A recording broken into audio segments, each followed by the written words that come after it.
Welcome to Pew Pew Bang, a video game podcast that's also a slumber party. We're talking games, we're sharing stories, and dishing out life advice. My name is Kelsey Lewin, and joining me, we've got Janet Garcia. Hello. Haley Maclean. Hi. And Sarah Podzorski. Hello. And today we are talking the most girly subject of them all, difficulty. Because who knows difficulty better than us? Probably a lot of people, but I had a tummy ache this morning, so I feel like I'm pretty qualified to talk about brave this. to be here. Thank you. She's so brave. She's well behaved. She's not afraid. Kelsey, do you know this audio, or do you think we all just weirdly know a song? No, I this is perfect. Wait, what is that? It's a TikTok. I don't even know. It's a TikTok audio. It comes It's from about something. a dog, I think, eating its medicine. It's about a dog. No, it's about a dog in an elevator. Oh, And they have to sing that song to the dog because it gets scared of elevators. Oh. Mm-hmm. That's you, Kelsey. Every once in a while, I have to look up an audio, especially if it's like a song that's all over TikTok, and I just have to be like, TikTok Korean song? Question mark? Like, I don't know what this is. The way that works, though, with these...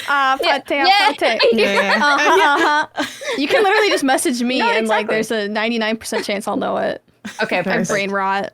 I'll do that Free next time. resource.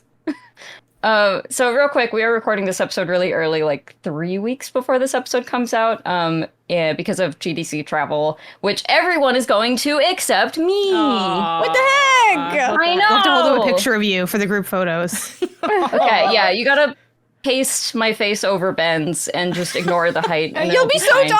I'll be so tall. Especially with Ben, if Ben holds the camera at like an angle that works for him and nobody else. I guess Haley, you know. You guys ever have Ben gives you the camera and then you look at the footage later and you're like, oh my god, like this looks so different. The two footages where it's like the perspective of a happened to me 6 foot during Ice something Hole. giant.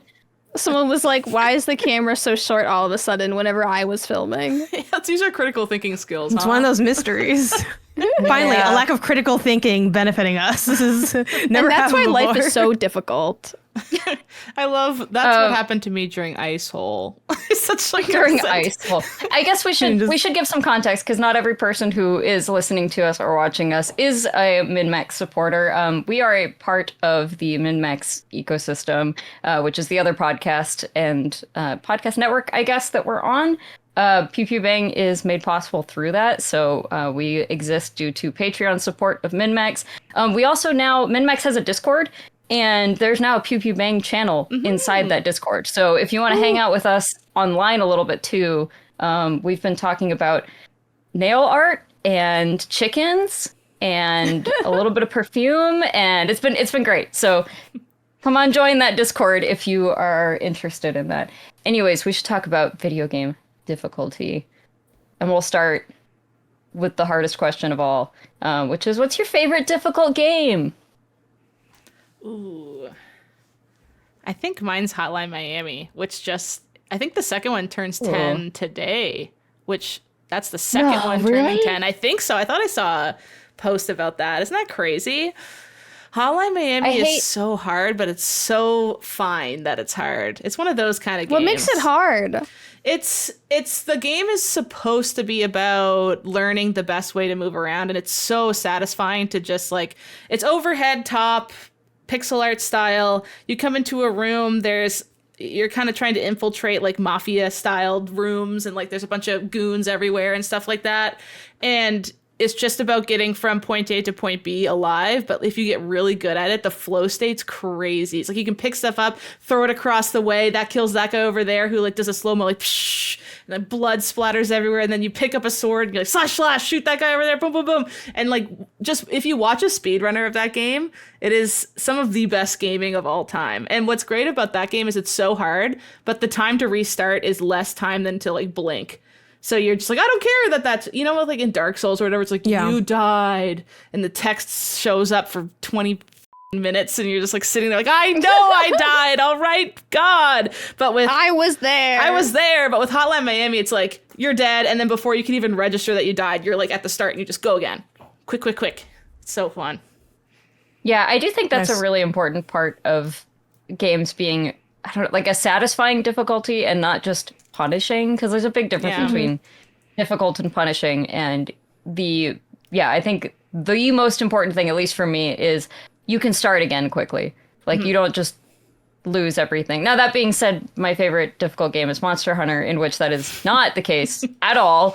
So I contain multitudes, but I don't know. I think Monster Hunter is interesting because I don't consider myself a really talented gamer. You know, like I don't consider myself someone who's good at hard games. But a lot of people say Monster Hunter is hard. And you do, you know, on some fights you do die and fail and stuff. But I think just because I'm often playing it with other people and the idea of like tackling a challenge together, even if we fail, it's so much more appealing than just grinding away at something by yourself. Mm-hmm. I don't know. It's a very satisfying game for me to There's play. also, And I think it's hard, but there's no parrying, which is why I love Monster Hunter low-key. It depends on your weapon. Oh, but see, I can't. I'm not Yeah, because using why those. can't I do my monster clash? I don't know how to do that. I just roll away. Speaking of rolling away, my favorite difficult game is probably Elden Ring. Like I feel like that's like a non-answer. I love that because too. to me, Elden Ring, while it's like difficult, I feel like it has more of the illusion of difficulty. Where it's like there are ways, and I think Monster Hunter too. Like there's so many ways to make it easier on yourself. yeah. But that will not be outwardly obvious when you start the game, right? And it does have like that learning curve. But yeah, I don't know. The thing I love about Elden Ring is just like every time, you know, you die, but it does feel punishing, but every time you die, you get a little bit further, right? Like you can push the boundaries a little bit farther. You can go a bit further. You can find something new. You can finally beat that boss that was really, really hard. So it's addicting. I feel like to me personally to like, when you beat that boss, you're like, all right, what's next? And then immediately humbled. And you're like, I will too overcome this. I will, because it feels like I'm mostly overcoming myself. Because yeah, I'm also not like, I don't consider myself a strong gamer. But it's like something about just like figuring it out feels really good. And yeah, I don't know. I think the aspect of Elden Ring and like Souls games being hard, I feel like that's overblown by the community itself. To sort of like pat yourself on the back because they're like, oh, that always feels special. like get good, and it's like, okay, but like I need you to know that everyone is very capable of beating Elden Ring if they just put their mind to it. So true. Is Get Good gone? Are we done with that in 2025? I feel like I it's hope going so. away. I wish. It's going I think away. it's mostly used ironically, right? Yeah. Are people being sincere? Yeah. I'm scared. I think No, it's been claimed as being the ironic sincere. joke now, right? I think the new one is like skill diff and skill issue. Oh, I think those are skill really issue. fun Yes, too. you're right. Skill issue is definitely Skill the diff new is Get really Good. fun. Skill Yeah. issue. I feel like that's older than Get Good. Really? Well, maybe I it's like feel it came to- back, like flared jeans, you know? Skill issue is the flare jeans of gaming. And soon we'll be calling each other noobs again. Oh no, we cannot. I do do that Get circle. boned. We're right on the cusp of that, for sure. Did you say pwned, Kelsey? Yeah, we Oh, go that's back a to pounding classic. monsters. Oh man. Oh my god. My favorite difficult game is probably, it's a toss-up between Celeste and Super Meat Boy. I guess I go Celeste because I think it's a more enjoyable game. Like it's more of an experience, while Super Meat Boy is just like a series of short hellscapes, which is really fun, but it's not as, you know, cohesive. And, you know, Celeste has great music and a fun story and surprises and stuff. But yeah, it's a really challenging platformer. You can also, you know, mess with the difficulty and the settings, which I think is kind of cool, just so that more people can play it if they, you know, aren't as skilled as at platforming. I think we're all kind of maybe a little overly humble because I also am like, I too am not that good at a game. Like maybe we're all probably a little better than we think we are because we do play a lot of hours of games. But same as y'all, I don't feel like I'm necessarily a pro gamer, but I do think, you know, much like all of you, we probably all have our big lane, and my big lane is platformers. I feel like I am very good at platformers. That's the only genre I'm really good at, and it's also not that popular, so I'm like clutching to it because you don't get a lot of difficult platformers that are fun. I think it's just because it's definitely a retro thing. I think it's just because, again, I mentioned in previous episodes, but just I grew up playing a lot of platformers, so just like games where I can play in that space, like it is fun to jump. And I think to y'all's point about brevity, what I really like about things like Celeste and Super Meat Boy is not only is it quick to get back, but you only have to be good for like one screen. And that's about as long as I have. Versus other things, it's like, oh, you gotta do like a longer, like couple minutes. It's like this screen's only like 30 seconds, but you might be working on it for minutes to dozens of minutes to maybe even, you know, I think it took me like 30 minutes to do like the second to last jump because I just couldn't get it down. But the time flies by, I think, when you like the mechanics of what you're doing, you don't notice how long it's taking you. And I think that's maybe the key for everyone finding their difficult game to love. Is Celeste the hardest platformer you've played, do you think? I think Super Meat Boy is probably harder. Have you ever played Cuphead? It's very... No, because what bums me about Cuphead is it's not really... to me, it's not really a platformer. It's like a I thought you were going to say it's not hard, and I was about to be like, oh. No, it's like, yeah, it's very like, they're like, and then you go, pew, pew, pew. I was like, no, it's too, I don't know how to do like that. A shoot 'em and they're up like, kind of thing. Yeah. I was actually really bummed about that because I'm like, oh, hard platformer. And then they're like, I mean, kind of. And I'm like, oh, I gotta go. I have to leave. It was too hard for me. I don't even try Cuphead. That looks way too hard. Yeah, a Cuphead kind of bummed me out because I was so excited about that game. And I guess this transitions really well into another question that I had for the group, which is games that you bounced off of because of the difficulty. And the one I'm definitely the most bummed about is Cuphead. I never finished it. I never beat it. It simply got to a point where I was like, I don't think I'm patient enough to like learn this. Yeah. And I don't think that Cuphead is an unfair game. I think it's like a very learnable one, but it is like it's got at least a little bit of like memorization to it, a little bit of like, you really have to get the pattern. There's not like room for messing up. You know, you gotta be able to read and react very quickly, and there's not like other tools at your disposal if you aren't able to do that. And I didn't want to put in the time that it would take me to like really truly get all that down, but man, is that art cool, and man, is that music good. Oh, the art is so good. That's what the real bummer is. Like, that's probably the coolest looking indie game maybe ever. Like, I just love the look of that game, but I don't even try. I'm not even trying to sit down and try to play that, because then you also have to be like, I have to be good, and also the person I'm hanging out with also has to be exceptionally good, which, God, it's hard enough to be good at a game, but to find someone else who's equally as good at that kind of stuff is hard as well. And you don't hate each other when one of you starts messing up and like you were doing really well but they weren't, or vice versa. Like that's a rough situation.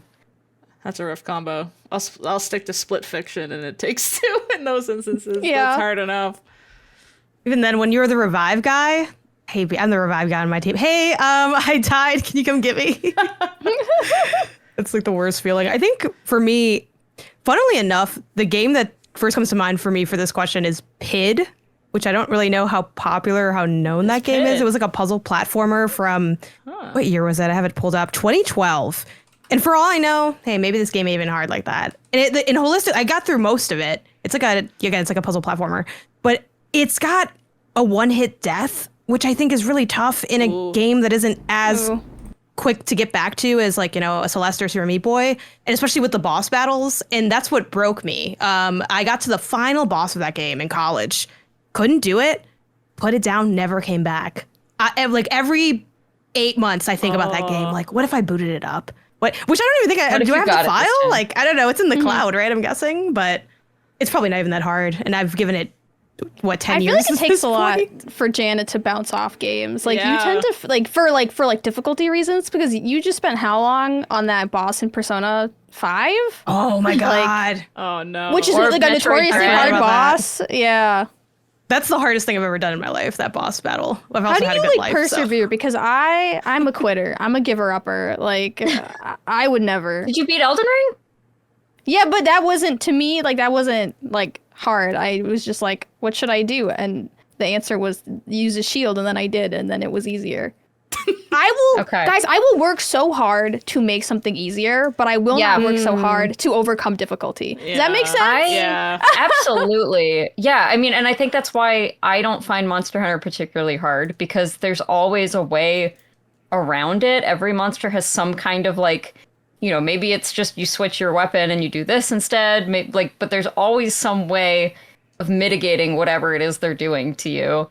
And you can like grind or work really hard to basically just make that part not as hard, like so that you don't have to perfect dodge. You don't have to like do all of these really difficult things. And that's ultimately why I never finished Elden Ring, was because I'm sure I could have just looked up like here's the build you need in order to make Millennia easier or whatever. But I just was like, well, this is really difficult with my current loadout. So I don't know. I don't think I'm going to get perfect at this. I hate changing outfits to get past something, though. That is like my least. Same. Something about the effort to go into a menu and switch out the clothes is like harder than just going to fight. For me, it's more like it's like compromising my hotness. I hate doing that in games, especially in Monster Hunter lately. Like I finally made like a good fit, but now I'm up against stronger and stronger monsters that I can't be standing there in my ice resistance outfit and like fight a fire monster, you know? But it's like, but I'm hotter in this one.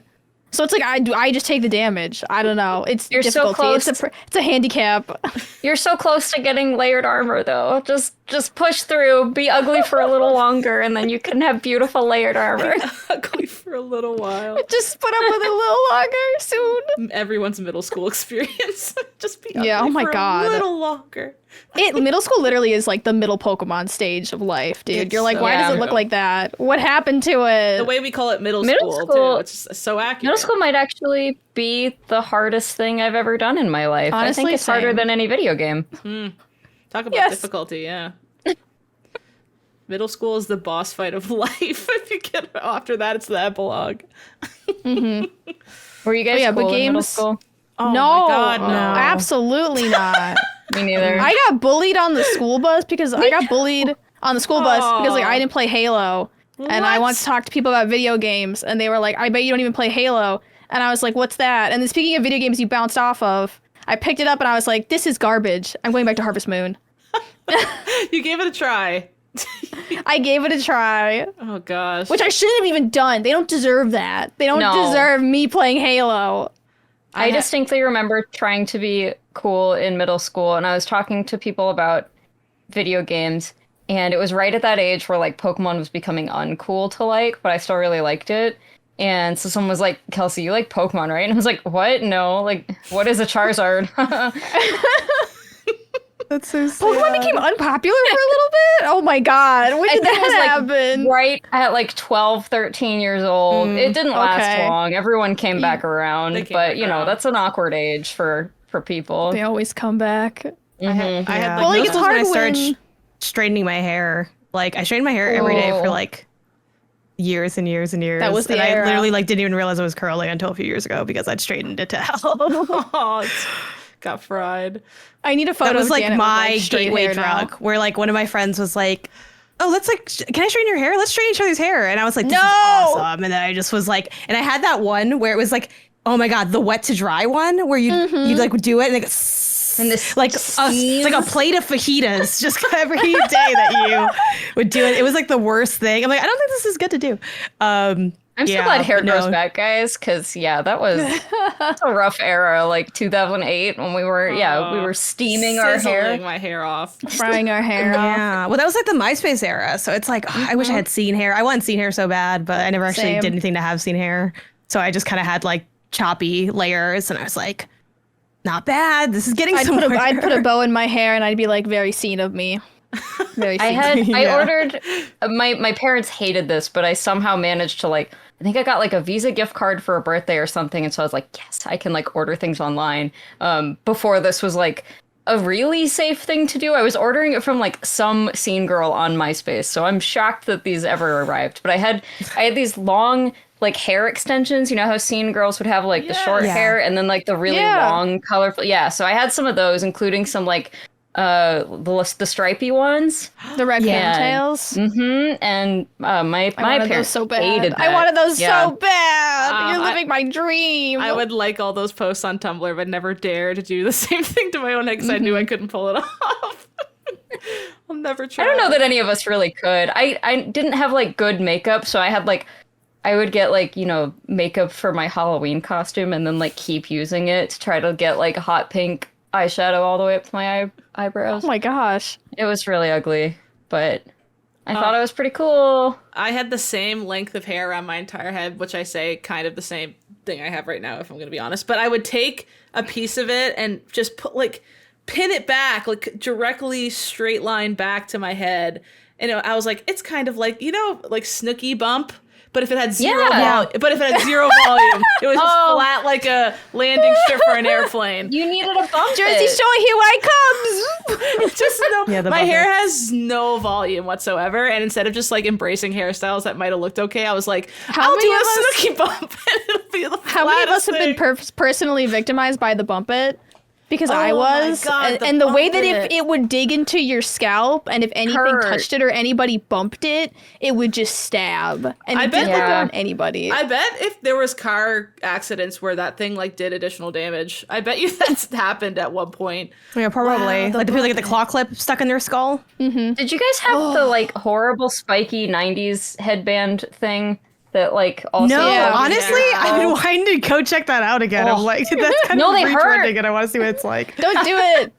Don't do it. Your hair gets all tangly. I also had like that was the era of really, really hyper specific items. I guess it was like before we had like Amazon and Temu and other like ways to get messy items. There was just like Conair cranking things out at a rate that no one should be producing products. And I had that because I used to braid my hair like somewhat regularly. Like I'll just do like 2 little braids. And I had the thing where you can like slot the hair in and then hold down the button and it'll braid it for you. Or like it'll twist it. I remember that. That thing did not work well. That thing would terrify me. Like I'm scared to use those. What if it doesn't give my hair back? One like mistake and it's just like, it's like sticking your hair in like a small blender. It's awful. Oh no. I'm like, this is gonna save so much time. What did I save time? I was like 12. Braiding your hair doesn't like take very long. No, it doesn't take very long. It's like the one hair thing I can do quickly. It doesn't take long, but I don't know. I think I knew a girl that used to use that on her horse for braiding its mane for shows. That's funny. I remember her bringing it to the bar, and I was like, "What the hell is that?" And it was like she's just going down its. Where are you like, plugging this in? The wall. Where are you an outlet next to the horse? Oh, there's the 90s. Everything is battery operated. There's outlets all over the place in a barn because you have to use like clippers on their feet and stuff like that. So there's low key like outlets everywhere. Yeah. Yeah. Now you know we're barn noobs. We're like, where would this be? You guys I actually worked at a horse barn. Really? I worked at a horse barn when I was like worked, quote unquote. It was child labor. Of course. But all work at a horse barn is child labor. Yeah, I mean, Low-key. I can't remember exactly what age, but I think from age like 11 to 13 or something, you could work at the horse barn in order to like just get free access to riding the horses, basically. So I did do, but it was mostly a lot of shoveling poop and feeding them. I never did anything with electronics and horses. That's you never that used sounds the like a recipe for disaster. 3000. No, I never. Never braided a horse's hair. That sounds awesome, really though. difficult. Speaking of difficulty, Hey, we love our show that has natural flowing tangents. we do comments love it. we need a That's Kelsey why it goes to keep on. us on track. That's We good. eventually have to talk about the thing we started the episode by saying we were talking about, though. So I think, and the title of the think. episode. yeah, it's not a binding contract, but it feels like the right thing to do. All right. We should talk about just kind of the general concept of game difficulty, though. Like, what is it that makes a game difficult? And what is... I always think of it as just the distinction of, like, difficult versus punishing or annoying or stupid. You know? And it's a very fine line. And I feel like there are hundreds of games that are hard because they're punishing or whatever. But, like, truly just, like, regular difficult... but in a good way games, not super easy to come by. I think it's kind of a hard thing to do because, I mean, when you look back at like old games and stuff, like old games have a reputation for being hard, you know, NES games, arcade games, that sort of thing. And it all comes back from like at the arcade, they want you to keep putting quarters in, and at home, they know that you're probably only affording 1 or 2 games every 5 or 6 months or whatever. So they gotta find some way on those tiny cartridges to like pad it out. So almost none, like I struggle to think of an old game that is difficult in like a really good way. A lot of them are just kind of punishing. Do you guys have a favorite old game that is hard? I don't know about favorite, but it's like I wish I could go back and play like N64 games. But like the controller, like even if I'm like using the console, the controller makes me want to throw it out a window because like anything with that little tiny joystick and like all the buttons and it just I dislike it. Yeah, I like the least favorite N64 controller, but it's a stupid controller. But I like it. Yeah. If you ever want to, why does this sound like an ad? Let me rephrase this in my head. I also I think the N64 controller is really good for like 3 games and then really not great for every other game. But I got this controller a long time ago called like the Brawler 64. That's like an Xbox One style controller that works on the old hardware. Oh, and I feel like that's a good way to like have like the modern meets like the new stuff. But I think that's the tough thing, Kelsey, with like your question, because it's like, you're right. Like all the stuff it's hard, but it's hard for like reasons that they wouldn't be hard now because they would be made better. Like one of my favorite games is Mario 64, and going back to play that, it is actually quite challenging, but it's not challenging because sometimes it's challenging because it's hard, but it's mostly challenging because you're fighting the camera a lot. Yeah. Which like if they remade it, that's like why I'm always saying like, oh yeah, if you remake it, the design level design would really shine. And I don't really find it upsetting when people play that game now and they're like, this game kind of sucks. I'm like, well, I can see why you would think it kind of sucks because playing it kind of sucks. But I'm like, that's what's fun though. It like kind of sucks, you know? It's like it's part of the charm. Oh my God, the pachinko like, you're not having a good time? and Sunshine. The camera in that literally can't look at the front of the machine. Sunshine is like the most broken Mario game, and it's like one of my favorites. And I'm like, you're just gonna get it. I dislike Mario Sunshine. Yeah, I love the vibes. Best I like the vibes. Mario game. It's so. We need like toxic control faves. Yeah, and that'll be that's my toxic fave. It's like I can't really defend it, I guess, but I'm like, get to know it. The Sandbird level, ridiculous. Where you have to like travel across the Sandbird and it like is flying over clouds and stuff. Stupid, but like so fun, but it's insanely hard because of the camera only. 1000%. I just remember Smash making me angry when I was a kid, but that wasn't because Smash was hard. It was because I played with only kids that were older than me and could dummy me, and that just made me mad. Because like no matter what you do, you just gotta learn the art of the Kirby down B. That's up all B I combo. did. Just over and over and over again. That's all I did. Surprise, surprise. I never won because that's the only thing I did. Yeah, but you had the most fun, maybe, except for the part where you got mad for losing. The thing is, like, I went to go visit my ex-boyfriend in college when we were still together, and I played his roommate, his friend, I can't remember, in Smash as Kirby, and he was getting bodied by me, and I wasn't really like, all I was doing was like the annoying stuff because I thought it was funny that he could not counter it. And he is still, I went to a wedding that he was at like 10 years later. He was still mad about it. Oh, and I was like, dude, it is not difficult to counter up B down B Kirby. It's really easy. So like, yeah, no, it's like fighting. I'm so mad about it. Ugh. Fighting games have this That's wild metric where it's like, because like my partner's been playing a lot of Dragon Ball Sparking Zero or whatever. It's Sparkling Zero, I always want to say, and but it's Sparking, I think. I wish it was called that. I know, right? Oh, that sounds like a delicious drink. I know, it's like a champagne mixed drink or something.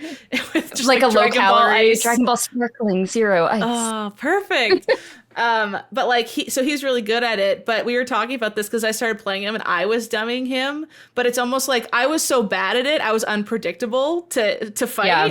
So that because I was just like like hitting buttons, and then like he'd fight someone his skill level online. It would be like the most intense battle with perfect blocks and stuff. But because I was just like kick, down, hit, punch. I was just like he was in the corner like it's like a weird time where until you learn the systems, you can dummy really good people, and then once you learn it, they dummy you back. It's that's always with like Street Fighter. Yeah, like nobody would ever move this way. I cannot predict their movements. Yeah, exactly. Was Master Hand in Smash like a hard boss, or is that just like it's hard for a child? I don't think he's too hard. I feel like it depends on what character you're playing. He gives off a very ominous aura, I will say. Yeah.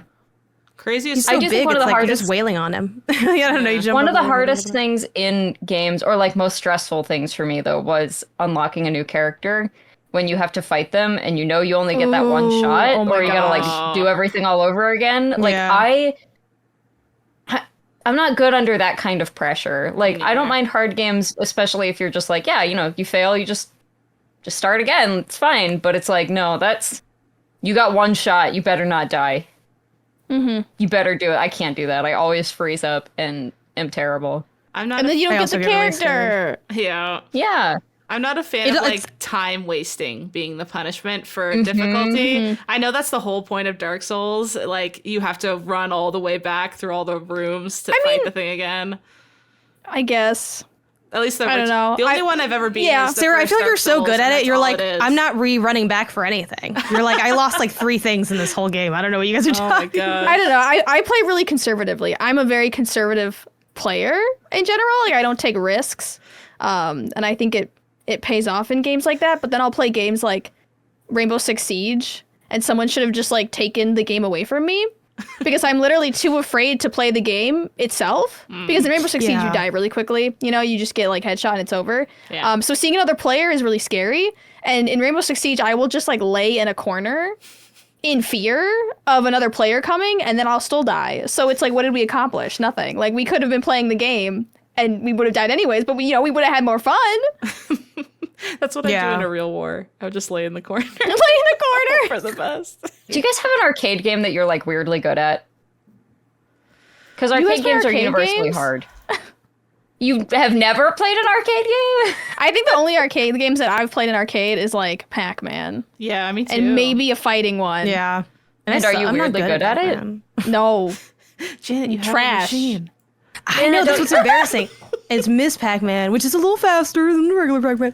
Yeah, like I'm not good at it. Like I want to get good at it, but I do know that getting better, that basically it's almost like running. Like I could brute force my way into being better by repeating what I do, but I think to really get good at Miss Pac-Man, I would have to look up how do you get good? How are you good at Miss Pac-Man? And then see like what the strats are, and then think about that and get to know the board layout and all that. It's like, well, I don't really want to do that. I kind of just want to like, chomp on some pellets and feel some thrills really quick. So, but yeah, I do have dreams about being better because then you get the reward of playing better. But I feel like with arcade games, that's kind of the funny thing about overcoming some of that difficulty. Sometimes you get locked in and it's like, I didn't want to play for this long. That happens with Tetris sometimes. You ever have a good Tetris run? And then you're like, oh, this is the wanna day, the work die. day is over now. Like, I don't know what I'm going to do. Yeah. I didn't mean for this to keep going on this long. I'm weirdly good at Rampage, which is probably like another toxic love because that's a What weird. game is that?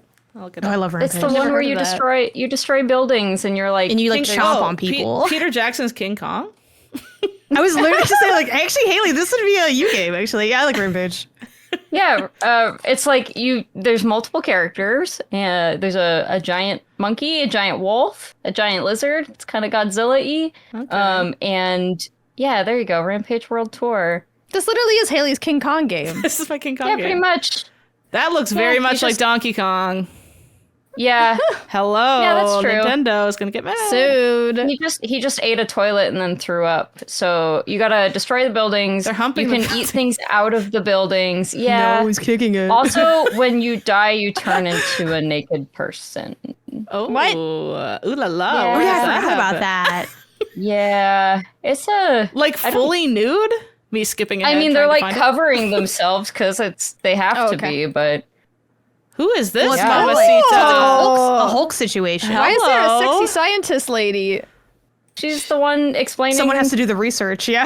for the monsters. And they also had to be really sexy. It's like those old arcade driving games where, like, at the start, they're like, ready, start. And it's like a woman with no clothes on who's like running the race for Of some course. reason. She's got to Yeah, but wave at the least- flag down. At least this hot girl has got brains. She's a scientist. She's got a doctorate. She's got a lab and coat Right. on. big zooks, so she's the Yep. whole package. I don't really know how to make you like. I don't want you to look up like Rampage characters naked. So I don't know how to make this obvious on the screen here. But you'll just have to trust me. It's Maybe a I'll weird switch- game. I'll switch to main I love that screen game. and do a little bit of sleuthing. Haley! Oh my gosh. Start I haven't Googling thought about the game in Haley's. forever. I feel like nothing scares me more than Haley's search history. Oh my, they are a little naked. Oh wow. I think we can show Wait, this. and now I want to see. I'll Put show it. back. I'll show it. It's hard to see them. Is this the original Rampage that I was just looking at? This is barely. Is that a? Oh, that's a weenus. We can't show that. They're barely. Okay, here's a guy with a trench coat. He's a little bit covered. All right, ready? Here we go. Oh, he's wow. flashing. He's His flashing. pixels. Is that Rampage, Kelsey? Do you Yeah, remember this man? I don't know, actually. I don't know if that is... Kelsey, do you know this man? Do you know this Do I naked know this man? Do you recognize this man? So I mostly played Rampage World Tour, which is like the 90s one. That was the one you were showing footage of just a minute ago. What you're looking at here, at least in that bottom left corner, that's definitely the like 80s version that I do not have a lot of experience in. I don't know if I'm any good at that one. Oh dear, a little too distracting, eh? Yeah, Yeah. No, there's a little another. too naked. There's a clip I won't show on here where there's just a fully naked man. That was on an arcade cabinet. That I don't think so. They must have been censored in the arcades, right? Yeah, they must have. How'd they get I away with certainly that? remember So them always small. having a towel or covering themselves, at least in World Tour, which is again the 90s version. I don't know what went on in the 80s. I couldn't tell you. Wasn't there for that. It's anyone's. wasn't game there for all of that lizards turning into nude people stuff. That's my dad's bag. My dad's generation's bag. Not just my dad specifically. He's not weird like that. Anyways.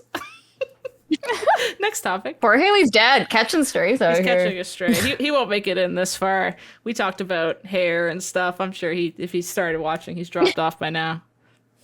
When he heard about the fajitas sizzling, The sizzling. he's just like, the oh. trainer. He heard that live from my bedroom when I was a preteen. He heard that live. I'm not good at arcade games, Kelsey. I am horrible at them. No, me neither. I can't think of a single one that I'm even sort of good at. I remember trying to get good at the Simpsons like brawler game and Yeah. spending a lot of quarters on that, but I never got good at it. I just aspired. I mean, for what it's worth, I have not tested my I'm good at Rampage World Tour thing in probably like 7 years, so there's no way I am good at it anymore. New show but plus. No, there, you never yeah, forget, for real. You know? But there was a time. So what does that entail? Like you were fighting people 1v1, or you'd last a long time in the levels? Like what is the Rampage good metric? It's a score. It's a score thing. Okay. So you win. You just cause the most destruction, and yeah, whoever's the more, and you don't die. I guess is the other thing, because you do get like helicopters shooting at you and Yeah, the police people are trying to officers kill shooting you. at you. Yeah, the people aren't 'Cause you're a super monster. happy that you're destroying their city, or that you're actually And also a the naked destruction. person. Yeah, it was Yeah. half the hatred of your kind and half the you destroyed the skyscraper. you Yeah. know, it was kind of a who's to say what really causes them to go over the edge. But Did you watch that Rock movie called Rampage? Was that No. about that game? No, I think so, but no. you weren't first Although in maybe line there at was the a movie hot- theater. Maybe there's a hot scientist in that too. I don't know. I hope so.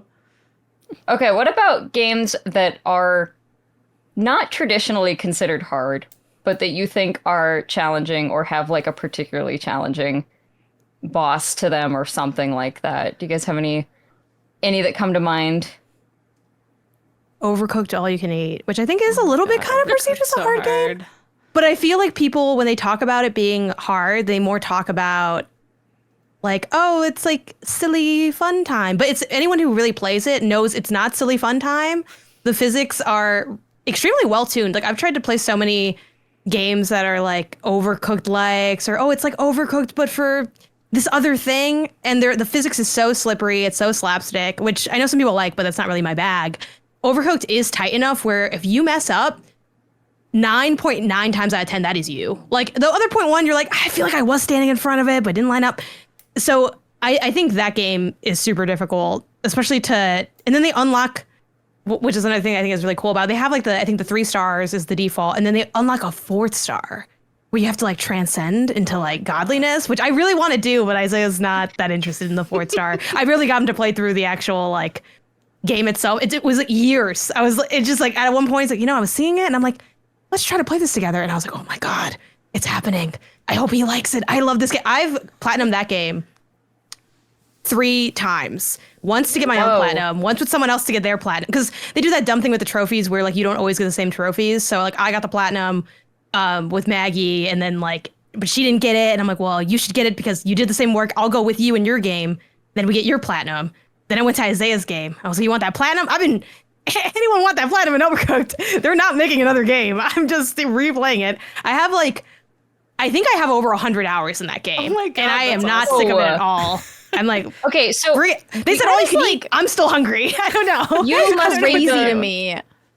you've got to be the Are you boss a of the kitchen psychopath? in that game, Are you right? the Gordon Ramsay of the I am relationship? a psychopath. But no, I think actually it's funny because I wish I had the VOD of it. I streamed it with Maggie at the time once on my channel like a million years ago, and everyone in the chat was like, "This is the most calm Overcooked session I've ever seen," because the same thing I had with my friend Maggie, and this is the same thing I have with Isaiah, which is mutual respect and goal-oriented mindset. It's how do we Whoa. like when we fail at like hitting the score, we're just like, okay, well, what can we do better? And then we just kind of hold a problem solve it. postmortem. We set some goals. We This is set just- some. Exactly. So like, there's not really and if you don't do well, you get put on like, what is that? Like the employee improvement The plan. pip? You get a pip. No, it's just like, yeah, it is a hard game, but yeah, you just do your best. And I don't know, have to both I am be like in it. intense, but I'm not like a yeller over that, you know? So it's like very chill in that sense. You love people more than I love people then, because I can't help it when I'm playing that game. I become it pulls super out a of little me. bit, yeah. Yeah, I swear I'm not in control. I'm like, it's pulling the like. I said you eat the tomatoes. Why is that? I cannot. So the thing is, I'm more just hateful than you happens. generally, though. So like the hate's always kind of dissipating off of me.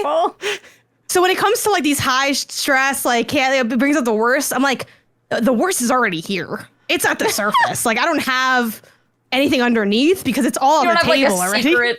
There's no secret well of hate that you're pulling from. Yeah, no, that's we have that. The faucet has never turned off, Kelsey. It's just running kind of throughout the day. So I'm like, it's fine. Just playing a game, you know. Just try to make the burritos faster. I don't know. It's okay. I played that game with my partner who worked in kitchens for like a decade, like underneath a chef specifically, and it's so funny to play with him because he'll just be like, like I am super when I play that, but like he's also super. We're just like two super to the point that it's like we need to take a little break and play Kirby's Forgotten Lands or something in between the Overcooked sesh to calm down a little bit. Does he use kitchen lingo when he plays? Like, is he like heard behind? Yes, like, he does that in our kitchen when we're cooking normal. I do the chefs. behind thing too. He goes behind. But it's just useful. Yeah, It is you useful. never know. He'll be like hot behind when he has like the rice. I feel like that makes something behind. like, hey, And you'll I never feel like have that an makes me sound accident. like Yeah. the nerdiest person ever. Though I'm like, it's useful. Sorry not to seem like a dork. I think so. I love Kirby games, and most of them are incredibly easy. But I feel like every Kirby game has like one insane boss battle Yeah. that is just like, whoa, Yeah. what? Like this whole game has been fine. What is happening here? Like Kirby 64 is one of my favorite games, and the final boss of that game, on the true ending, is nutso. I never beat it as a kid. That's such a great shtick. Like, we're a cute baby game, and then one random thing at the end is like, you're gonna die. like Yeah. I love that for that. I feel like they need to put like one boss in there just so you know that they did pull their punches, but that it could have been so much worse. It could have been like this the whole time. Also, the final boss of Kirby 64 goes so hard as a design. I need you guys to look this up. I think his name is like O2 or something like that. Or 02. 02. It is such an insane looking boss. Is that it's God? It's very Evangelion. It's often like, God. It's biblically accurate angel. yeah. Oh my god, is this him? What I'm showing on the Yeah. stream? He's like a bleeding eyeball angel with, yeah, it's nuts. Oh no. Who's the girl holding Kirby? Who's that girl? I haven't played this. She was evil and then she's not, and she's a fairy. I feel like the last boss of Kirby and the Forgotten Lands, Forgotten City Land, yeah. was also kind of like up the difficulty significantly compared to the other boss. And I think you were also fighting God in that as well. Yeah, you or like an ancient alien being who was God in another universe. So this is par for the course. You always fight God in Kirby. That's like what? Kirby is like I don't know about always, but it seems like that's kind of always the premise. Is like Kirby is like this cute little guy, and by the end he's like reckoning with God, and that's I think that's beautiful. It also reminds me of what, Sarah, one time you said that every game ends in space or something, and I've seen that in so many games now. And literally, like, even Pokemon Snap, the original one, it's like, why? Yeah, you had said that. Why are we I'm not gonna say the game name because I don't want to spoil the game for people, but you had came into one of my streams and said, like, every game ends in space. Like, I bet it's going to end in space. And I swear to God, Sarah, the game ended in space. And I was streaming it. Like, how did Sarah know this? I don't understand. Oh, my God. Speaking of Janet's stream, also unrelated, but one of the hardest games, I feel like, that isn't supposed to be hard, Kingdom Hearts. The Kingdom Heart combat system. Yeah. Why is that nasty so hard? That is hard. God, I'm trying to think of the Colosseum. Though. The Colosseum fights are insane. Yeah. Oh, those were nasty. Impossible. I was cheesing the hell out of everything in Kingdom Hearts. There was like, I think it's the one of the ones where you fight Shadow somewhat, you know, the evil version of somebody or whatever. That one was super hard because it's like, it felt like the joke everyone does for Smash Bros, where it's like final destination, no items. Like that was what some of those fights are in Kingdom Hearts for no reason. I'm like, I don't understand. Like my sword looks like something Aladdin had, and I have to fight the devil. I don't want to do this anymore. And it's crazy that you're like, I had to cheese it, but like at that point, you were just finishing we're all just beating the game. Like, is it really a cheese if I have no other option? Like, this is outside my skill set. Cheese is such a fascinating concept in combination with difficulty, because it's like, how do you even account for cheese? Like, I'm playing Kingdom Come Deliverance, the first one right now, and the fighting in that is so hard. So all I do now is just ride my horse back and forth and shoot arrows because they can't touch me. And it's just like, am I cheesing? Like, yeah, probably, but it would take me 10 times longer to beat this game if I didn't be a horse archer. The results are the same. Yeah, and that's what matters. I think cheese is super valid. It's kind of in that vein that y'all mentioned of the working harder to make things easier. I feel like that's, I mean, that's not always what cheese is, but it often is. It's like taking advantage of like weird things in the level, or even just, you know, spamming a certain thing. Or I feel like cheese is just another element of strategy.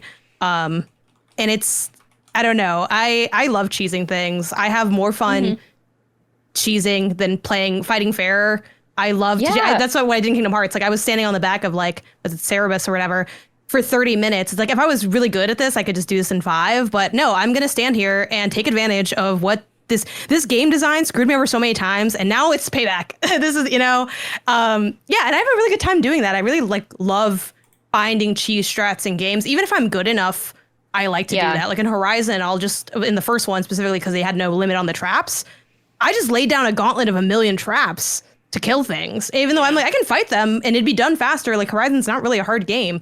But I like being the trapper. I'm the trapper keeper in there. You know, these animals are stuck in here with me. It's fun to find I do think there's something to it. Like when you just find the dumb strategy that works like that is just, to me, I think that's like as satisfying as just actually figuring out how to do it the quote unquote intended way. Like one of my favorite games is 13 Sentinels, Aegis Rim, which is a really beautiful game. And it's got tactics, like, you know, tactics gameplay, and I figured out pretty quickly, I'm like, I should just always have the turret people with me, set up turrets, and like, I did not struggle a single fight in that game because I was just always prioritizing turrets as much as possible, and it was like, this is stupid, but it works every time, and it feels like you're getting away with something, and like you came up with something they didn't think about, and that's also fun. There's kind of like a line in it for me, as if like you're just really good at utilizing the systems they've put in the game to be good at it, versus like you're weaponizing like a glitch or something. Yeah, that's true. Does that have a different name? Like I know in one of the Sonics you can double jump and then hit pause as Knuckles, and then when you come out, you can double jump again, so you can just double jump across the entire game as Knuckles if you want. Is it Sonic Boom? It was one of those. Sonic Boom. I think they fixed that. Yeah, Did they fix it? That sounds That sounds correct. Yeah, and then like It's sad when they fix it. It is sad Yeah. when they fix it. Leave it in. And then there was another. I was talking about this with Jacob on Bonus Pod, but this Flash game called Art of War, I think it was called. When I was a kid, I figured out when you're an archer, they do a lot of damage, but the animation takes like 5 seconds for them to shoot an arrow, and they shoot the arrow at the start of the animation, and then they peel back the arrow. But if you press pause, it restarts the animation. So I would just fill up my feed with archers, and then just be like, pause on pause, and they'd be like, like arrows would fly across the screen, and I would win the game in like 10 minutes when it should take hours. Like that kind of stuff is, what would we categorize that? Different. It's cheesy, but it's Like- not a word. Yeah, it's called having fun. I feel like my perspective on like cheesing, whatever, is like as long as you had fun with it or got whatever you wanted to get out of it, it's fine. It's totally fine. As long as you're not bringing on the internet that like you beat something when you actually were And using lied like about known how- exploits. Like Yeah. that's fine. But like yeah, my thing is like I'm Exploiting. supposed to be having fun. That's what it's called. And I will do whatever it takes to have fun. Yeah. Even if it's dishonorable. Make your own fun in video games. Turn on Peter Jackson's King Kong or whatever 100 times and destroy the same city over and over again. Over and over. Make your own fun. Yeah, I hate that too, whole, like- you played it wrong. I know we talk about that all the time. Of like those are the type of people hate are my that. least favorite type of people on planet Earth. Yeah, you see a lot of them reappear in the era of, I think, when Nintendo Online dropped, and because all the games have like rewind, and a lot of people who are like, if you're rewinding, you didn't really experience how bad the game really was. So it's like, why do I want to experience that? I don't want to do that. That's It's hard. either That's this awful. or I don't play it at all. You know what I mean? Like, Yes, what would you exactly. prefer? So it's one of the And other. I think that a lot of people, like, I want to play some old games. I think it's good for my brain. I think it's good for me to like understand those games better, especially someone who like likes game history and stuff. But I don't have, again, they were making those games so that you would be playing it for a whole month because you wouldn't have another game lined up. I don't want to play it for a month, but I do want to see what it was like. Yeah. So if you want me to play it at all past the first level, you got to give me like a rewind or some kind of, infinite lives, like Save some way of states. getting through it. Some of the Save features states. are not even like luxurious. It's like you can Yeah. save the game. Yeah. Whenever you want, you can save. relax. And you're like, wow. And, like- looks cheating. This new Monster Hunter Wilds is like, it is easier than other Monster Hunter games I've played. And I've seen a lot of people complaining about that and being like, oh, you can just get on your sacred and run away every time you're in danger. And I'm like, in the past, we just rolled into a different zone where the monster wasn't there at all to heal. Like, it's the same thing. Yeah. It's not like you weren't Streamlined. cheesing it before. You were just cheesing it in a different way now. Like, what? Unless you were like, healing is dishonorable. I will die every Oh time my I get God. hit. Like, you can't, I don't know. I have There's to play always, Monster like, Hunter some Wilds with weird DDR, gatekeeping. Matt. That's the only Yeah. way to play. Well, and it's like when Speaking of people are DDR, like, Matt, oh. I was really into DDR, and there were yeah, some, like, you were stupid good at gatekeeping that. weirdos Yeah. who were like, if you use the bar, you're not really playing Oh, it. shut What? the That's hell up. actually wild You because isn't that like the pro move though to use the bar? I feel like when the Yes. pros use the bar. Oh my God, when The somebody pros- starts using the bar, I'm like, oh, like I know that they're goated at DDR. But you were There's the supposed bar. to get really good without using the bar. And yeah, I mean, I never like, look, I wasn't watching the pro tournaments or anything so much, but I do know that the culture at my local GameWorks was like, if you use the bar, doesn't matter you're playing on challenge, like you're. Why don't you it's just the fall way- off and break Not Yeah. the your sweats skull? at the game works. That's actually that's I'm like, what's I'm wild. 12. Leave me alone. My legs aren't that long. This is one of the good parts of life. The same height. as The I am only today. thing I consider cheating in a game is when the boss heals. I said, whoa, what's going on? What's hate going that. on? That should be illegal. In Yeah. Pokemon, when that happens, I want like the gym leader heals their Garchomp or something, and I'm like, you gotta be freaking kidding me. That's illegal. Meanwhile, I've been like guzzling Spamming. potions for the Yeah. past like 10 turns, but the minute Like, they that's do it, I'm illegal. like, cheating. Yeah. That does feel illegal. We need to have a list I mean, of I feel things like that the- feel illegal in games that aren't. Yeah. when the boss heals. I'll write that down. Yeah. Well, and then, okay, speaking of game difficulty, the thing that blows my mind now is all of the Pokemon Nuzlocke challenges that are going around, or like the Pokemon challenges where it's like, oh, I can only take this one Pokemon, and I only get one Pokemon per area, and if it dies, I'm out. And it's like, why did you take a game and make it even harder, and now you're like, I am enjoying it now? How just like... That to me is crazy. I cannot get in the mentality. If I made a game really, really hard that wasn't intentionally hard, and now I find it more enjoyable. I do like the Nuzlocke stuff. I do too, actually. I also didn't love a Nuzlocke freak.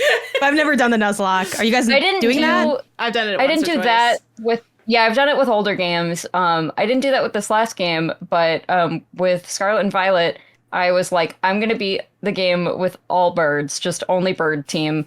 Which I'll be honest, I cheated because I got to Iono, the electric gym, and I was like, this is just actually impossible. I need to be like 20 levels higher than her to stand a chance. So Onyx in there, you're like, I recruited one random sandcastle. I had a sandcastle on my team. Yeah. All birds in one sandcastle just for that gym. Shape into a bird lore-wise. Yeah, if that makes you feel better. He's Exactly. sand, So he can be whatever you want. He just happens to be in the shape of a castle. Sandygast is an honorary bird as far as I'm concerned, but I think it did make the game more fun because like Pokemon is easy if you've been playing it your whole life, and you automatically know all the type matchups. You automatically know they haven't really introduced organically a challenge in those games in a long time, so.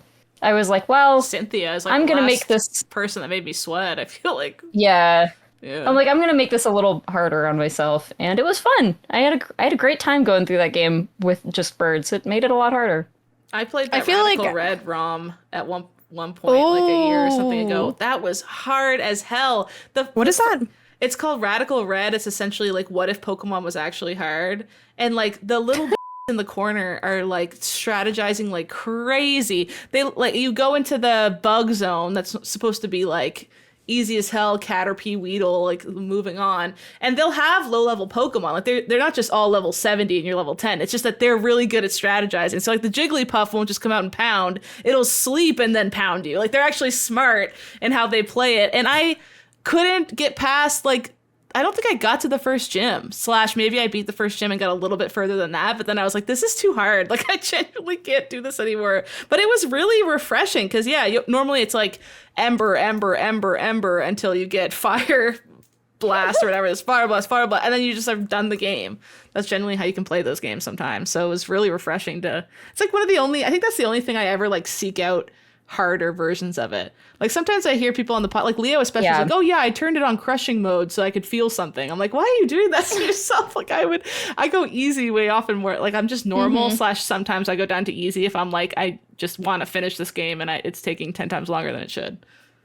Yeah, it's only, I think it's like only JRPGs for me that I ever do that ever with, and even then it's super infrequent, but it's something where it's like, well, yeah, I've played a game in this series a bunch of times. I understand the systems like pretty well. I maybe want this to be a little harder, but like, yeah, it's really... I don't think, I've ever increased game difficulty too hard. I've never done that. I've only gone down...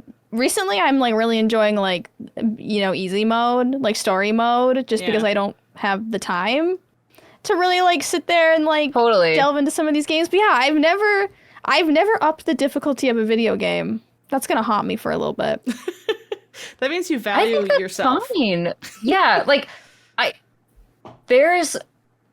don't get the enjoyment, and I don't understand the enjoyment even very much of making something intentionally super difficult. I totally understand if it's like, again, like Pokemon, where it is snooze fest easy for me if I don't find some way to challenge myself, just because, again, I've been playing Pokemon since 1998. Yeah. Like, I know this very, very well at this point. But, like, beyond that, I don't want to like, I don't like failing. You guys like failing? No. What's wrong with these people that like failing? No. So, yeah, I totally get it. And I don't like overcoming obstacles either, just so we're clear. That's not true. I think challenge can be fun, but I don't like intentionally making it so that I like fail more often. Like make myself have to think a little harder, totally. but make it so that I am failing a lot more often. I just, there's very few things in games where, like, if I fail 3 times, I even want to continue the game. Like, that's kind of my max, where I'm just like, wow, this is kicking my butt.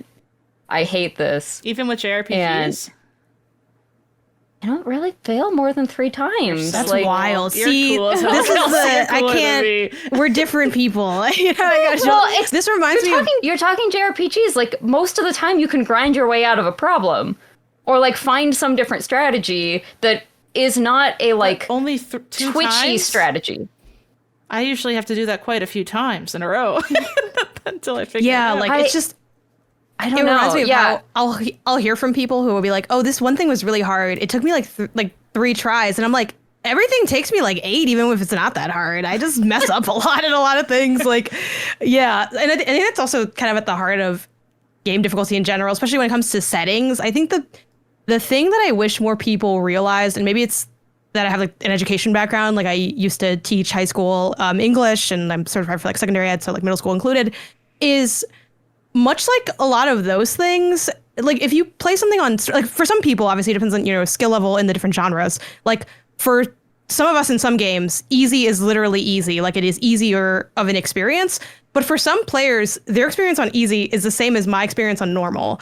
So it's like, I think that's what kind of irks me about some of the conversations that are around how hard a game is, or the difficulty, or what does that mean for like the core experience, which I'm probably also guilty of, because I am a sucker for like, I want to just play it on medium because it's like the core, even if it's too easy, too hard, I'm like, I don't care. If I can do it on medium, it's like whatever. I mean, I don't play it. Sometimes I'll drop stuff to easy if I really feel like the gameplay is way too hard for me. Like I was playing Fallout and I'm like, I keep dying, or like a BioShock, same deal. I'm just going to do this on easy so I can just enjoy the experience, but also because it felt like a little bit better tuned. And yeah, I think that's a big part of it, which is what's so great about modern difficulty. So much more of it is slider based, which I think is awesome, because there definitely are games where normal is maybe a little too hard, but then easy's like too easy. And I'm like, where's the schmedium of game difficulty? And I feel like we're finally really starting to get that more. You know, it's part of the accessibility benefits everyone, because it's not just, you know, from a disability perspective, but also from a player perspective, especially stuff that's like so granular, like parry window, or, you know, amount, like Celeste has like amount of jumps or something if you just need like a little extra. But yeah, no, I feel like I default fail at everything by quite a bit. I don't know why. I've been playing for so long. One of my favorite quality of life difficulty things is in GTA 5, and I think in other GTAs as well. I never learned how to land a freaking plane in GTA 5.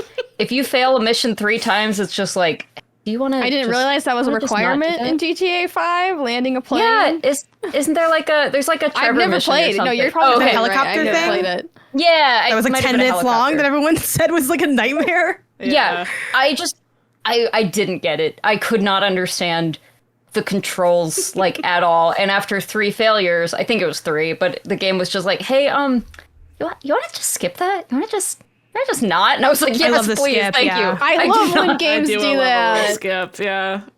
A skip option is really nice.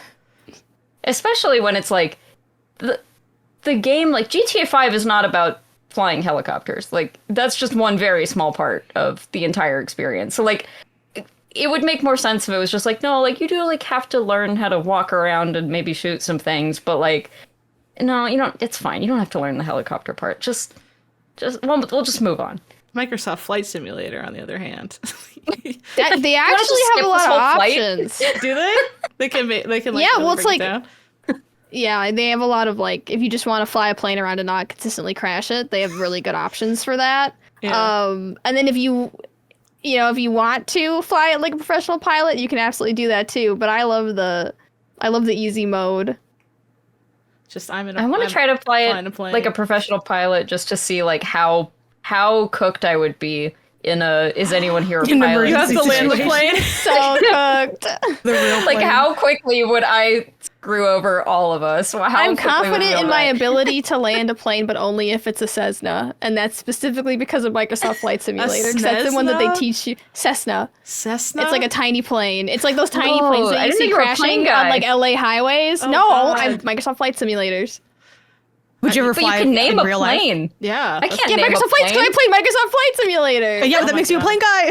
Can you I'm not a imagine? plane guy. Can you imagine if you start Like Sarah keeps practicing showing me her plane. I don't know. with the Boeing like 757 or what the hell the big There ones are literally called? is like a career mode in the latest Microsoft Flight Simulator, and you can like take a pilot's test Oh my god. on those planes. Guys, I think she's a plane girl. I'm not a plane Is guy. your special interest planes? No, It sounds like it might be. I just like crashing into the Super into pyramids. planes. I would love that for you if you just like loved planes. I know. I want you to like tell me about different planes excitedly and be like, and the 439 and the. They didn't introduce That's little the black only one I boxes know. until 1912 when Wilson Johnson, blah blah. I don't know. And the sounds so switch real, does Haley, this, though. and This this is super vivid. turns on the alternator, and this. All right. Speaking There's like they make of fun of my planes. Like, speaking of naming planes, let's talk about our favorite game difficulty names. Of course. I found a I website that really was like- bomb for listing all these. Oh, by the great. way. Oh, Because I okay. really like when they don't say easy. It does make me feel bad. Please call it story mode. I love Yeah. when they call it a little story Please refer to mode. my difficulty level as story mode. You don't like it when they call it "Can I play, Daddy"? Oh, what was it that? sounds spicy. What is that? Wolfenstein. Wolfenstein. Wait, is yeah. that the easy or is that the hard? I don't know. That's Either way. easy, and he's got like a little pacifier in his mouth and everything. It's really Baby like mode. yeah. Trying to make you feel bad about it. Did you Baby, ever play baby mode. Love Nikki Dress Up Queen, Sarah? It has two funny names for its difficulty. It's I feel like I did. Maiden and Princess are the two difficulty names. Oh, is Princess the Which lighter one? one's okay? But which Maiden's one's older. Maiden Harder. easy? Princesses have it tough. Maiden's harder? No, Maiden's easier. Okay, yeah. Oh, is it because you're like a Harder, that makes plebe? sense. Is that the implication? Yeah, you're just a you're lady. not a Hasn't- true You haven't princess. become royalty? You're just a Yeah. pleb. It's harder. It's harder to be a maiden than to be a spoiled That's what I feel like. What kind of princess. classist person label these? Yeah. Actually, But it's with like you- there's a bunch we of get maidens, taxed so there really can only heavily be a up few here. It's princesses, like, you know? relax. Yeah, you got to be special to rise to the ranks to be good enough to be a princess. Maybe might be the logic there. Oh, I didn't realize we had merit-based princesses. I don't think that's a thing. Princess Diana. Hello. She's no maiden. She's a princess. Oregon Trail She's also has dead, fun ones. Oh, well, Kelsey. I hope you have her Beanie Baby, and it's increasing I in do, value. and I share a birthday with her. Oh my gosh, that's cute. I share a birthday Yeah. with Daniel Radcliffe. Who do you guys share a birthday with? I share a birthday with How Hillary millennial, man. Duff. That feels right. That's Hey so now, cute. Having a good hey birthdays. now, I miss this her. is what dreams are made of. Remember don't How have I a good Met Your celebrity Father? birthday. Did that even Yes. showing? Was it good? No, it was awful. Well, actually, was it awful? Yeah, it was bad. It was bad. I watched the first season. Wait, is I'm a Hillary huge Duff like. in that? Yeah. Yeah. She's the main girl. No. She's Yeah. Oh, okay, I didn't. Yeah. No. She's the like a whole Here's thing. How I Met Your Father. She's the Ted Mosby of the show. Yeah, it was a whole thing. I don't think it got picked up for season 2 though, or it got dropped at season 3. I don't Unfortunate. remember, but I want Hillary Yeah. Duff to be just like preserved in amber Yeah. and not like she shouldn't keep doing things that fail, you know? That's not fair. She can't keep doing this. She can't keep getting away with it. And what were we talking about? Hillary Duff. the names for the difficulties. Difficulty options. And Wait, you but I have a didn't hear who list. Janet shares a birthday with. Oh yeah. I don't have anybody. Yes, Look you do. up You've never celebrity looked? birthdays on your birthday. I did. You look this. It's January 10th. You look this up and you tell me who these people are because I don't see anybody. I guess maybe George Foreman, the boxer, and the guy who Benatar? makes the grill. Pat Benatar's awesome. Who's I'll that? take Pat Benatar. Rod Stewart. Love is a battlefield, Yeah, right? Isn't that? yeah. There's not a lot of people here. That's Pat Renee Benatar. Rapp. Renee Rapp is same birthday. Oh. That's a good Yeah, one. Sure, it's a relevant one to her era. But Twitch star Alinity Divine is 37. Oh, she has the no. same birthday as you. I know. I hope they didn't make anything awful. I don't know. I don't know them. So I'm I don't know. scared. I'm just looking at a website. Oh, with a bunch of Fan. That's random- another Twitch star. Have you considered that maybe you were meant to be a Twitch star? I mean, honestly, if I just Some of put these are not real. some people. time into anything I do, it would be better than how I spend my time. You know what, now. Janet? I thought to myself, there's got to be one on her birthday. She just can't find it. You're right. There's kind of like no one. Right? Bro, it's No offense to everybody on there, it's Stinkersville over here. This is Pat Benatar erasure. Pat Benatar's great. Pat Benatar's cool, but usually people have like a couple. Like Pat Benatar wouldn't make anyone else's list. You know what I mean? If Pat Benatar was number one on this, you know, for celebrity birthday sharing, it's like, okay. Oh my gosh. Yeah, it's a rough time. I got Slash, Daniel Radcliffe, Woody Harrelson. Not bad. So you got a cast. I'm happy with Daniel Radcliffe. That's the one I remembered. Monica Lewinsky. Woo! Philip Seymour Hoffman. Ow! These are lining up. pretty good. This is like everyone's I got stole Missy all the good Elliott. ones. Oh, nice. See, I got- so fair. Ooh, I got Bridget Bardot. Nice. Ooh, she was a plague boy. Bridget Bardot. No? Chaperone? No, I get it. Yeah, Chaperone. Yeah. Okay, Chaperone? Chaperone? Yeah, okay. Yeah. Okay.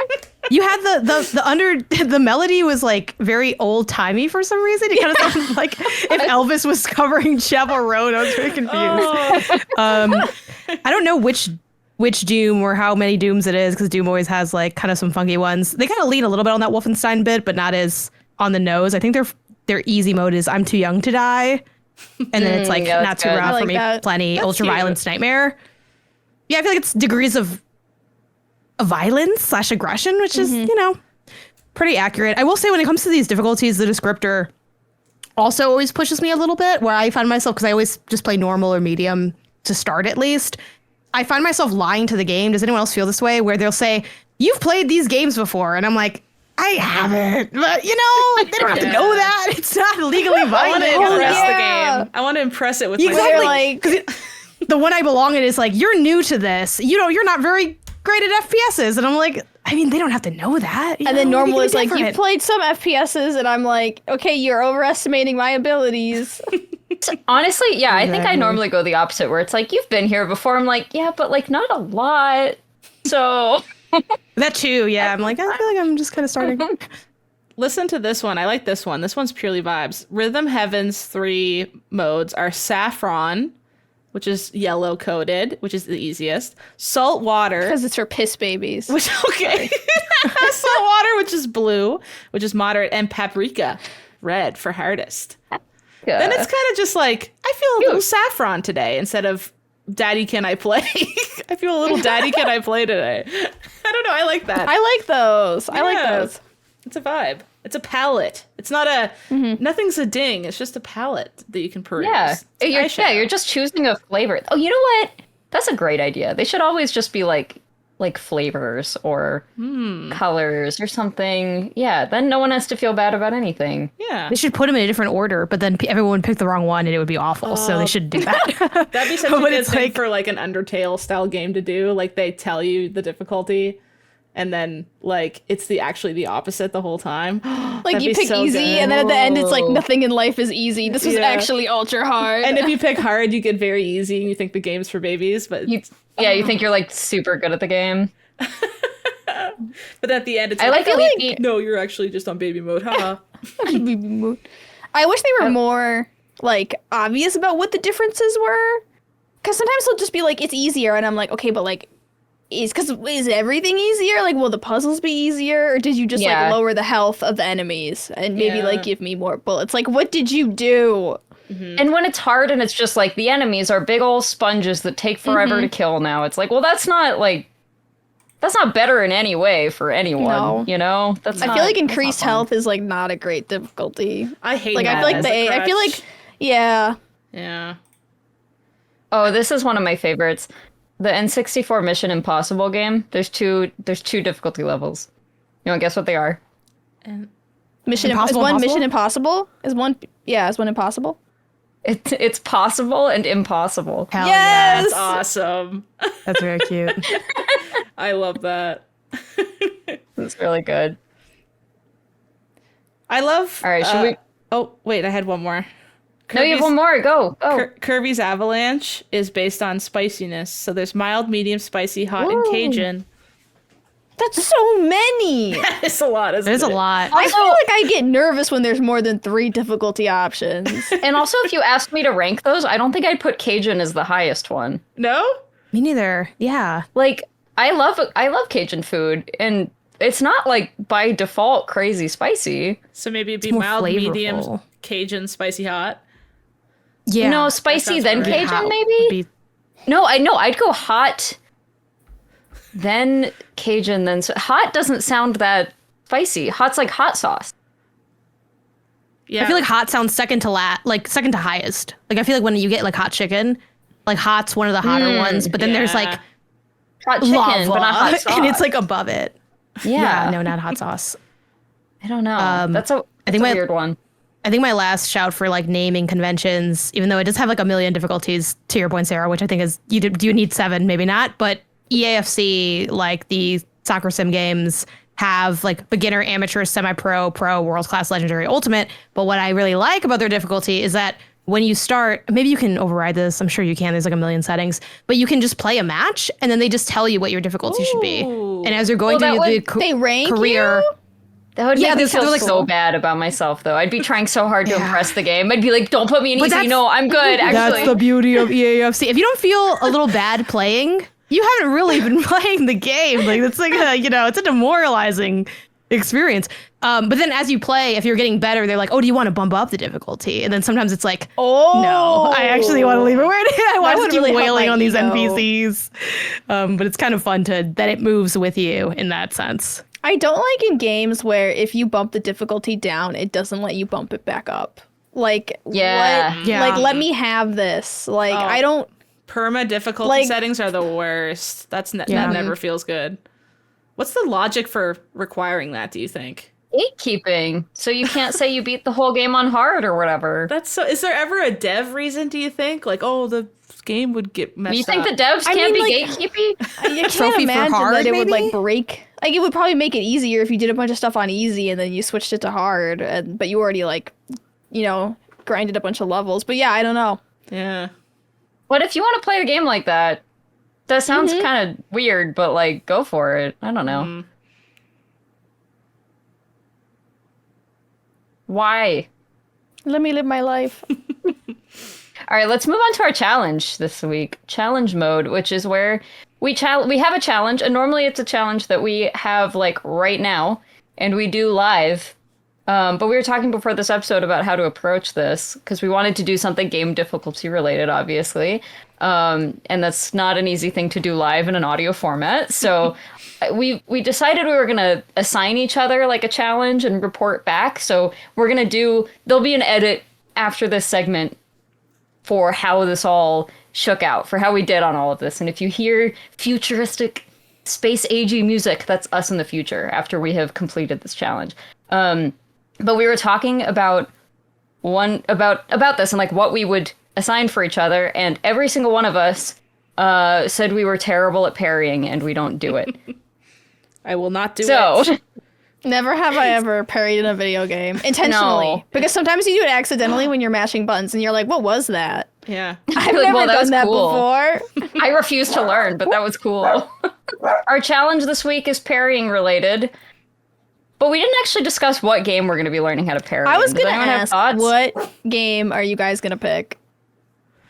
I feel like we probably should pick the same game for sake of consistency. Yeah. Honestly, I don't like Elden Ring. I'm not a Souls person. I can't do it. I think that would be my pick because I feel like that's where I have the hardest time. Me too. It's also really tough of a skill though because it is so, to me, and maybe this is just because I'm not good at pairing, it is so different in every game that I feel like, how am I supposed to like just transfer these skills over? But yeah, Elden Ring's the first one that comes to mind. I suppose Hollow Knight is also one that's in there that is top of mind for me. But I don't know if y'all have ones that you feel are almost like good representations of parrying, but also offer, like, I think a game that leans into parrying as making the game go smoother is a key part. I was too. going to Yeah. play Sekiro. That's what I was going to That say. is like yeah. a big parrying one. That's the parrying game. And I've never played it because of the parrying Same. factor. I've literally never picked it up. Because the issue with Elden Ring is you can't parry everything. Okay. But I think in Sekiro, the parrying ratio is much higher than it would be in Elden Ring. I think you can parry almost everything in Sekiro. It's Yeah. like that's the point of that game. And part of why I never played it. Exactly. People were like, "Oh, you have to parry a lot," and I was like, "Nah, it's not for me." Like, Then. oh, okay, well then I will not. It says not for Sarah right there. Could a good challenge be getting to the first boss of Sekiro, and then you have to parry 10 times in that fight or something? And I thought the challenge was just to learn how to parry. Like, how about the first MFer you stumble across? You got to parry way to lower the bar. 5 times. Consistently right. parry. We're gonna be reporting back on if we learned how to parry in Sekiro. I do think. Look, I think a good goal is to get through the first boss. I think that's a good goal. But we'll hear from our future selves in just a minute here about how that went and if we were even able to make it to the first boss. Does that work for everyone? That's future Haley's problem. Yeah. That sounds good. Does anyone want to say something nice to their future selves? No. This is genuinely how I feel. I'm like, that genuinely feels like a different person I am putting this challenge on. But it's me. It's just me, like, in a week. Like, it's me, but I know how to parry, which is crazy. Like, what is she like? Like, is she better at video games overall? Does she feel like she's ascended? Yeah. Did it clear up my skin? Oh my god, we're gonna come back so gorgeous, you guys. We're gonna be so good at video games. My perspective right now is that people oversell parrying. They act like it's the answer to everything in a video game, but also I've made it through every single video game not knowing how to parry, so who is correct? Yeah. And I used less brain juice to do it. So I saved my brain juice and wasted it. Why do we all hate parrying? Do we have a reason? I can't do it. I can't get the timing down. Yeah. They're often, if there is a tell in the animation, I often find that the tell comes too late.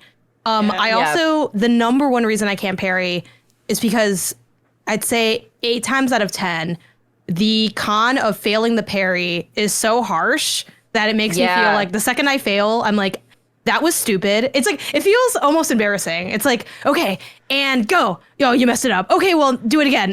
Go. Oh, you messed it up again. Okay, well, now I really gotta get this one because I messed up the last 2. And maybe you like get one of those and then you're like, that was pretty good if I could just do that more often. But you know, it never has the consistency. So I find that I fail so much in trying to learn. It discourages me from building the skill because I'm like, or I could just not do that and then no more ouchies. So yeah, there you go. Yeah, I feel the same exact way. Like the payoff usually isn't good enough for me personally. Like whatever damage I get doing the parry, I would lose 10 times attempting to do it and getting hit instead, you know? Yeah. And it's always the what you get for doing the parry isn't always as good as the problems that could come if you mess it up. It's like, oh, if you mess it up, you literally have 1 shiver of health, and you're like, uh-oh. And if you do it perfectly, you get like a little inch of their health bar, and they've got like 5 levels of health bar in those from soft games anyway. So like, what's the point? Just run away. I'd rather ride around on a horse. Yes, I'd rather archer arrows. everything. Yeah, legit. But like, and I'd be panicking. Like as soon as something goes wrong, I'm just like, like roll, and then my stamina's empty, and then they just like walk up easily and like stab me or something. Yeah. It always I'm leads like, wait, to I worse can't things. hit. Yeah. I've never had it like. I've never parried like 5 times in a row and everything's worked. It's always gotten worse and worse and worse. That is true. Getting the momentum is brutal. I will say I do enjoy a good parry or the damage you can do at times, and also like the good sound design, like a nice little ka-chung for job well done. But then it's followed by a lot of failure afterwards. Sparks so on the sword, those do be hitting too. Like that's that does. The one random time where I do it by mistake, like you were saying, Sarah, because I just happened to be spamming circle or something when they hit me. That happens to me so many times, and I'm like, wait, what was that? I've never seen that before. And everyone's like, you parried. I'm like, that's crazy. I've never done that before. I'm so good at video games now. I liked the flurry strike in Breath of the Wild and Tears of the Kingdom, because that was like parry, but like easy. You know, when you like go, like the window for that was, I want to say 7 times longer than all of the FromSoft parry windows. Y'all, I played that game for, I'm not joking, probably 80 to 100 hours. I did not know that move existed until the final castle of going to fight Ganon. Because they finally put you in a position where there's like those lasery turret guys, but you like have to parry those. And I was like, what do I do? And they're like, you got to parry. I was like, the parry in this game? They're like, this is sweet as hell. This makes the game so much easier. Oh no. Yeah, so that was interesting. All right, it's time to hear from our future selves about how good we are at video games now, how wonderful and expert parriers we have become. We are beautiful. We are gorgeous. Take it away, future us. Okay, guys, it's the future. We have become parry masters? How did this go for everybody? We played Sekiro, and I don't think we really set like a, I should have listened to the recording, but I don't think we really set a goal of like, make it through 6 bosses or whatever. I think we all did at least the first mini boss. Yeah. And Janet did the first like real boss. Did anyone else do that? I mean, I fought what's his name in the white flower garden that you're supposed to die to, apparently. That's as far as I got. I may have used all of my healing stuff on that, trying to make that happen. Apparently you can win that fight, but I will never. It's meant to be that. like one of those fake out kind of things. Yeah. That's so funny because I was under the impression, because we had said that get to the first boss, and if you can beat it, that's like ideal, but if not, don't kill yourself over it. And I literally thought that everyone had beat the boss but me, because like that's what like. Oh no. Well, Kelsey wrote in Slack that like I thought you said you beat it. What we meant was the first mini boss. Oh, I thought it was that's what actual Janet's boss. rolling credits. Like, wait, what? That is what I died Haley for and nothing. Sarah.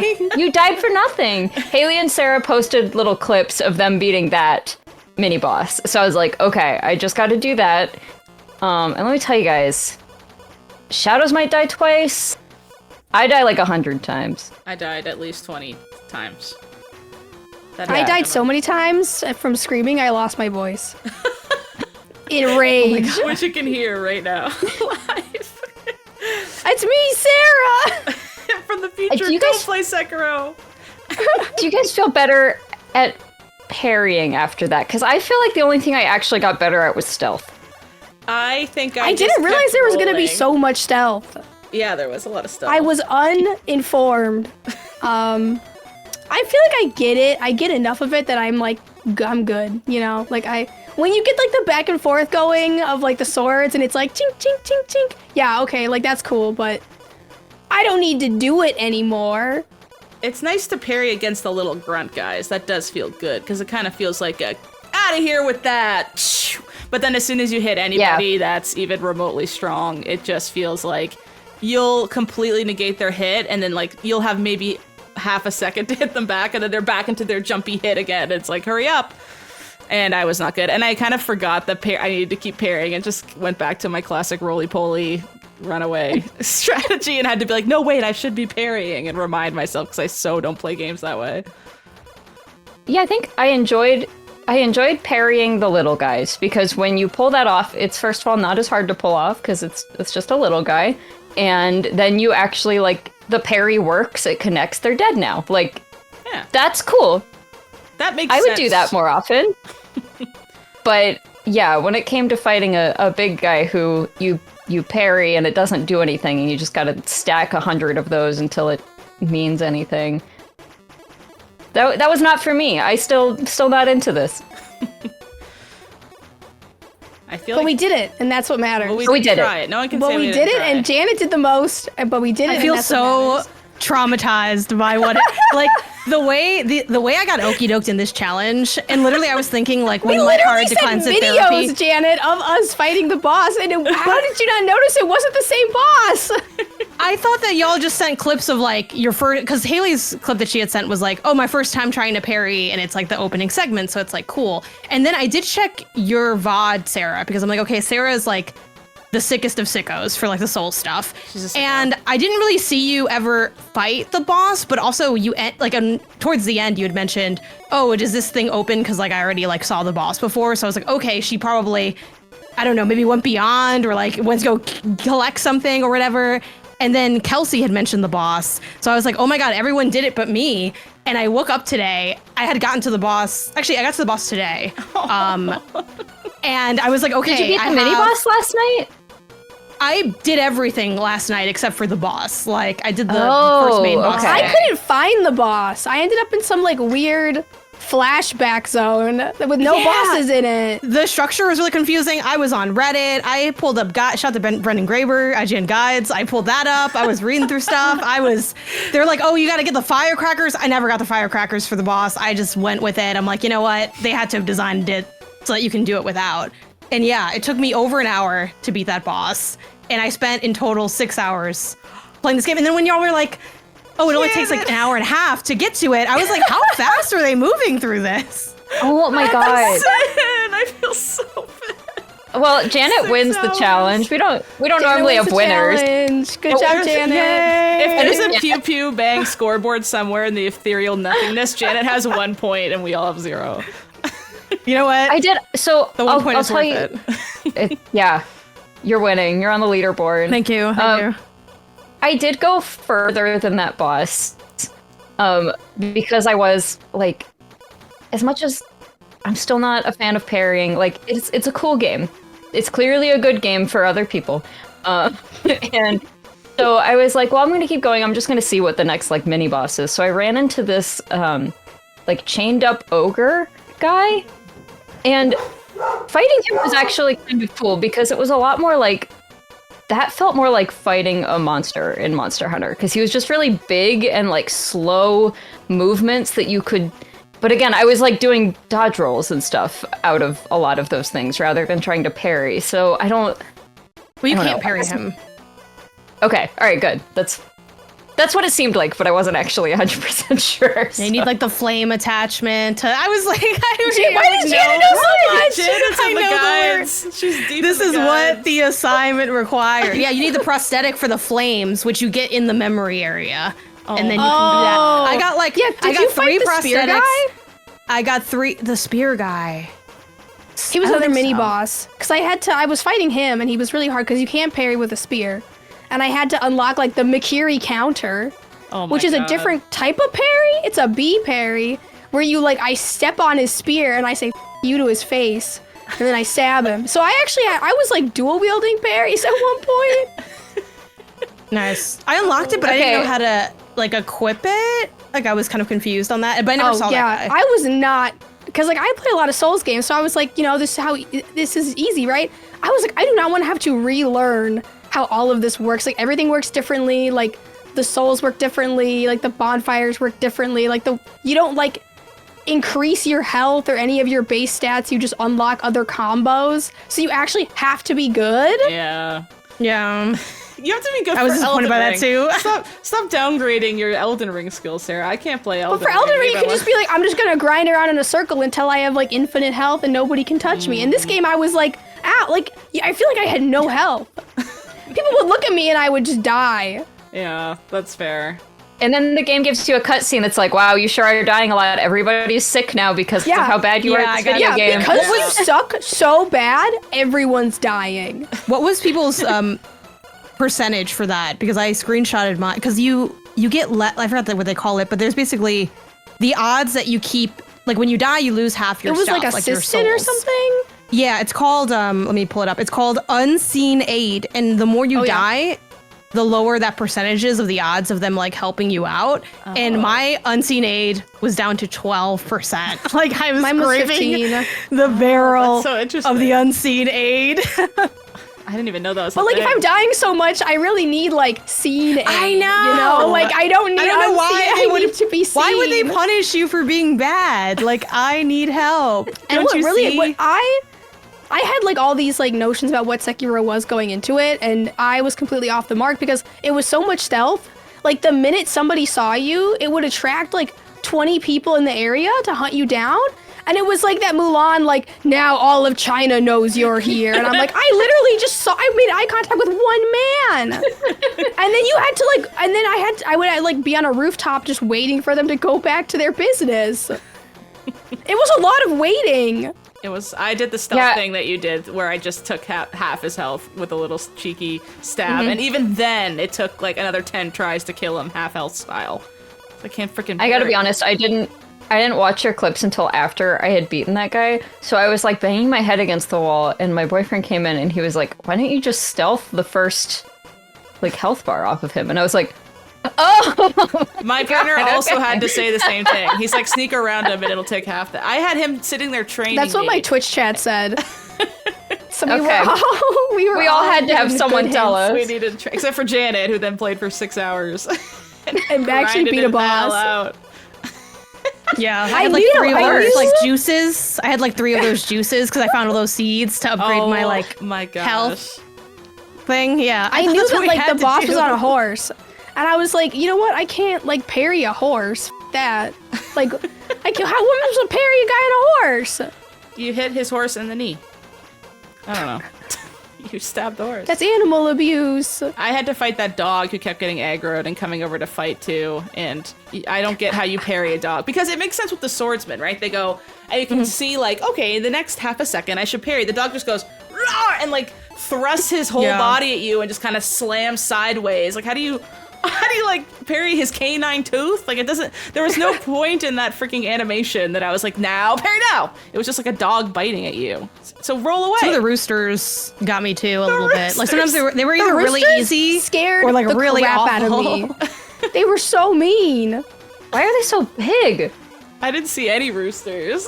Why did Japan have such enormous roosters? They were like everywhere. Yeah, What the they're, hell? like 8 He was feet tall. horrible. sized horrifying. roosters. Did I? Okay, They guys, kinda wait, hang out wait, okay. doing their own Are you thing. guys okay? I want to play like multiplayer Elden Ring with you guys. That'd We're be all so downloading the God. mod. We're all playing Elden Ring together. I'm so excited. We're gonna play Night Rain. That should be our first Pew Pew Bang stream. Oh, I for do playing that. Elden Ring, that'd be so fun. Because I would just run behind Sarah and like let her Exactly. fight everything for me. I'll get Yeah. carried in Souls. That's how I beat Demon Souls. My chat beat Demon Souls, and I was there, I was gonna say, standing you, there, Janet, you trying to played stay Demon alive. Souls. Yeah, but you can have someone carry you the whole game after the first, either I think like the second boss, like the knight guy. So then after that, Sarah like, someone else, actually is everyone what- else plays it. Sarah is let me solo her.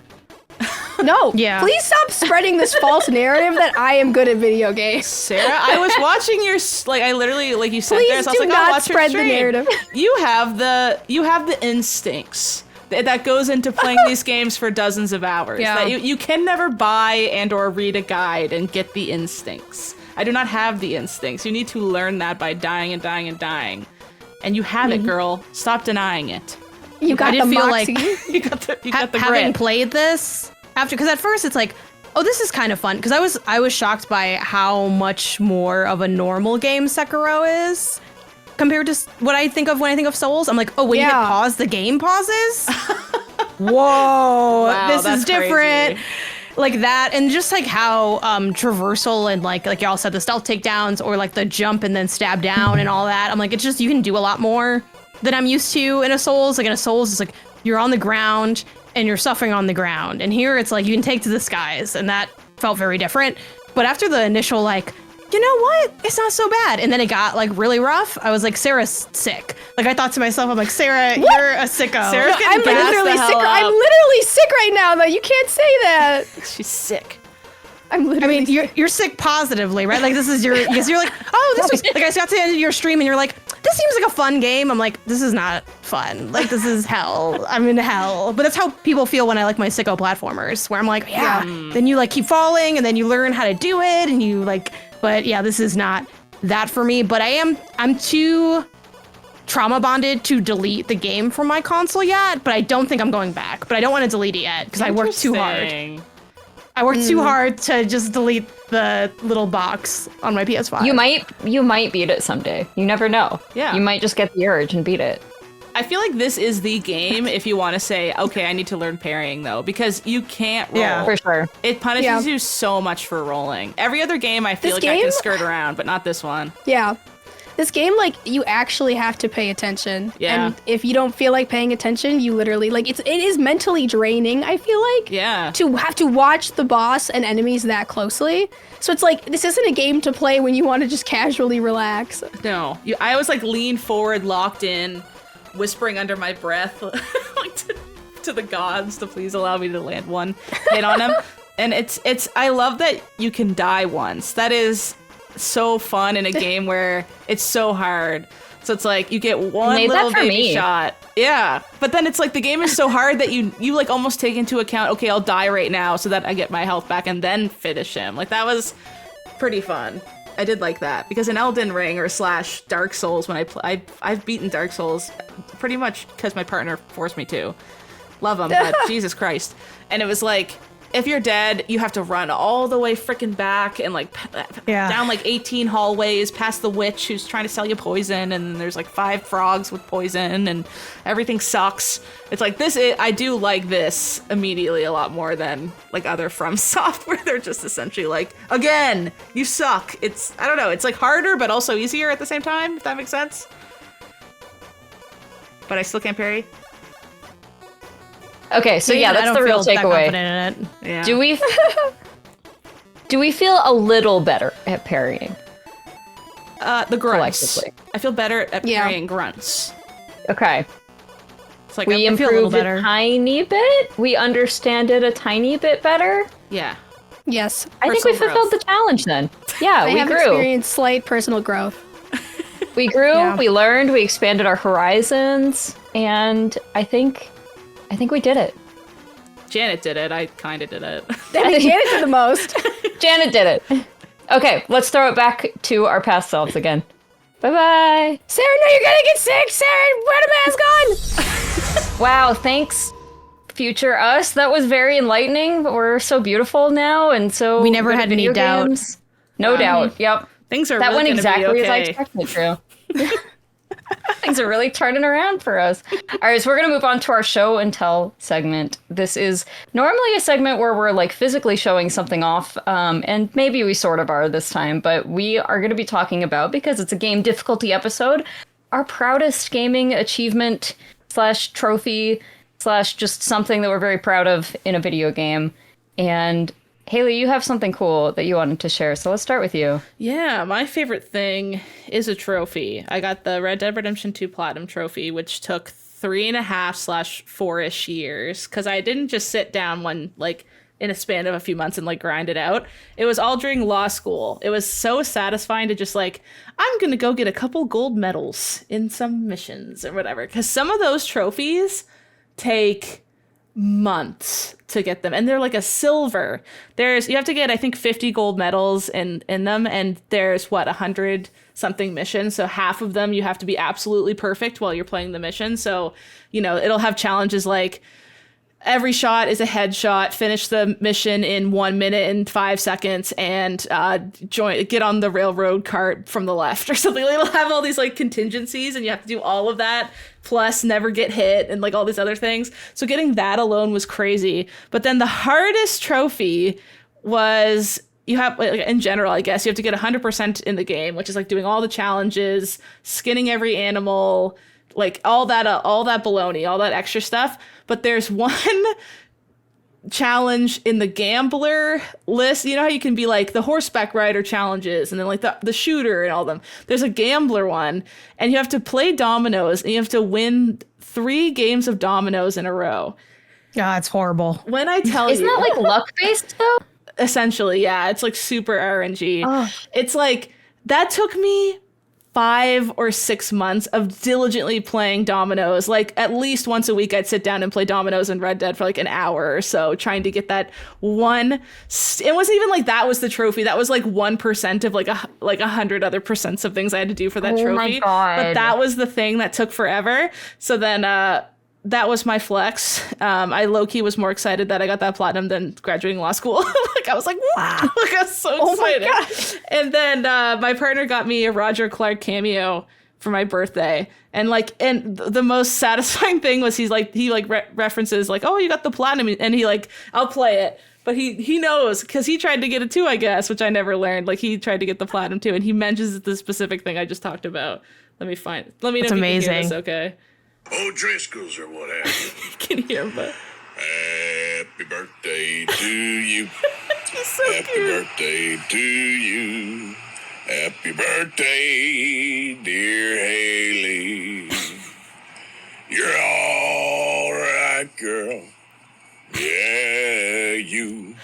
But You then are all right, too. he's like weirdly sexual in it, I know. Recently I become a is. lawyer. He knows what You he knows. sure you don't want to become an outlaw, Haley? Well, I guess there's more money in being a legal profession and whatnot.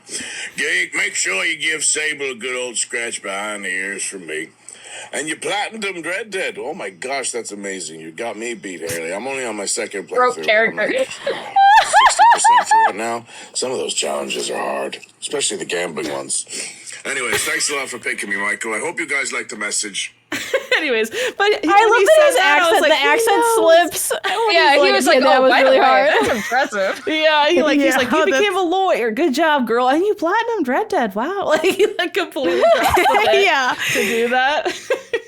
But the fact that he was like, the gambler ones, I was like, yes, he knows what I'm talking about, because that was the worst bit, which is just playing dominoes. It should have taken 20 minutes and it took months. That, what you described, feels like the kind of satisfaction one only gets in a literal dream. Where it's like, I did this thing, and then my hero is like, great job. Oh my everyone God. cheered for me. Even like, listen to the start of this cameo. That's like the best part. I kind of skipped over Well, it. hey there. How you doing, girl? That's right, Haley Maclean. This is a special birthday cameo. And it's This is so steamy. I know. He knows, too. Well, yeah, I just said it's because it's your birthday, but it's also because you're all right, girl. This is wild. How much How traction often do we do get you this listen to this? Can this be our intro? Like, I used to listen to it a my lot more. God. I did have to get my partner to resend it to find it for that segment just now. I didn't know where it went. But My Roger God. Clark. Roger Yeah. Clark. Love him. Love that man. That that man was knows how the to sauciest thing send that a happened today. Yeah. He knows how to send a sensual cameo. That was something. I mean, y'all rode mares in that game just to hear him say, "You all right, girl?" Right? Because I didn't have a stallion for 1 minute of that game. I rode only mares. Wow. well, that's incredible. pretty I don't know how anyone's supposed to follow that up. That's so moving. Anyways. Yeah. What's your Yeah, guys' okay. favorite thing? Sure. That was like, that was really an experience. That was a multimedia experience, Haley. Thank you for that. I'm still recovering. My gaming flex is that I beat Super Meat Boy on a MacBook laptop in college. So I'm holding my laptop because it represents what I went through. And what's really fun about this is like a little feather in the cap is the game, if you're not familiar, in its loading screens and it's like interstitials, has messages that say things like, warning, gamepad isn't required, but neither is showering. Think about it. So in the game, they're like, don't play this with a keyboard. Like, you kind of need a controller for this. But I just genuinely didn't have a controller at the time. This was freshman year of college. I had, like everyone on Earth, I discovered indie games through that documentary, Indie Game the Movie. I'm not gonna lie. I was that basic person who was like, Steam has games, and that was kind of one of my renaissances with gaming, because I just hadn't been playing very much late into high school, kind of missed skipped the Wii. So this was kind of what brought me back in. And I was like, yeah, this game's great. And I don't have a controller, but I'm going to just play it with my keyboard and my little space bar. And it worked out and I beat it that way. And I'm like, yeah, I'm really good at platformers. How long that Yay. take? I don't know. I'll try to pull it up if I can find my analytics on it. Because it's like, when's the last time I booted that game up? Like a million years ago? If I can dig up the time, I'll let you know. I don't know. Not long enough. It's a fun game. Good times. That's another one I've never tried because it looks too scary hard. Oh, no, you could definitely do it. But also, I feel like now everyone feels that way probably about their hard game, right? It's like, oh, no, anyone can just, jump in. But I think I feel like it's very approachable in the sense that I think they do a great job building the level design and tutorializing and ramping up. But yeah, at least worth giving a shout out, I think, for sure. That was one of the few Flash games that made it, that got off of Flash and onto a console. Only a handful of them. Yeah, and just like speaking of playing games on your college laptop, I used to play League of Legends on my college MacBooks, and I didn't use a mouse. So I had to aim all my skill crazy. shots. Okay. I aimed all my skill shots with the trackpad. Oh my gosh. Yeah, that's nuts. I also played League of Legends on my laptop, and it was not a good time. And then I failed a class, and I uninstalled League of Legends and never looked back. What was the class? It was, I don't remember because I was Too not much showing League up of to Legends. it. It was something to do with like geography and geopolitics. Oh.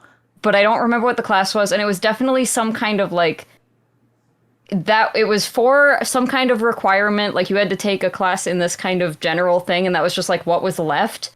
And it was like I don't think it was crazy early. I think it was like a 9 a.m. class, but I was just up too late playing League and skipping class, and it just was. And then one day I showed up and there was like a quiz that was worth a lot of the grade, and I didn't even know what was happening. And I was like, okay, I'm out. Oh no, thank you. Do you get reoccurring dreams where like you wake up and it's December and you're like, I didn't go to class all year? Yes. I get those all the time. All the time. I'm like, I don't even know where my classroom is. Like, what college do I go to? You're like, I didn't even know that I signed up for this class. Yeah. Let me check if like, I can oh my drop god, it. It's halfway through the year and I don't think I've been showing up to this class at all. Oh. Meanwhile, I haven't been in school in years.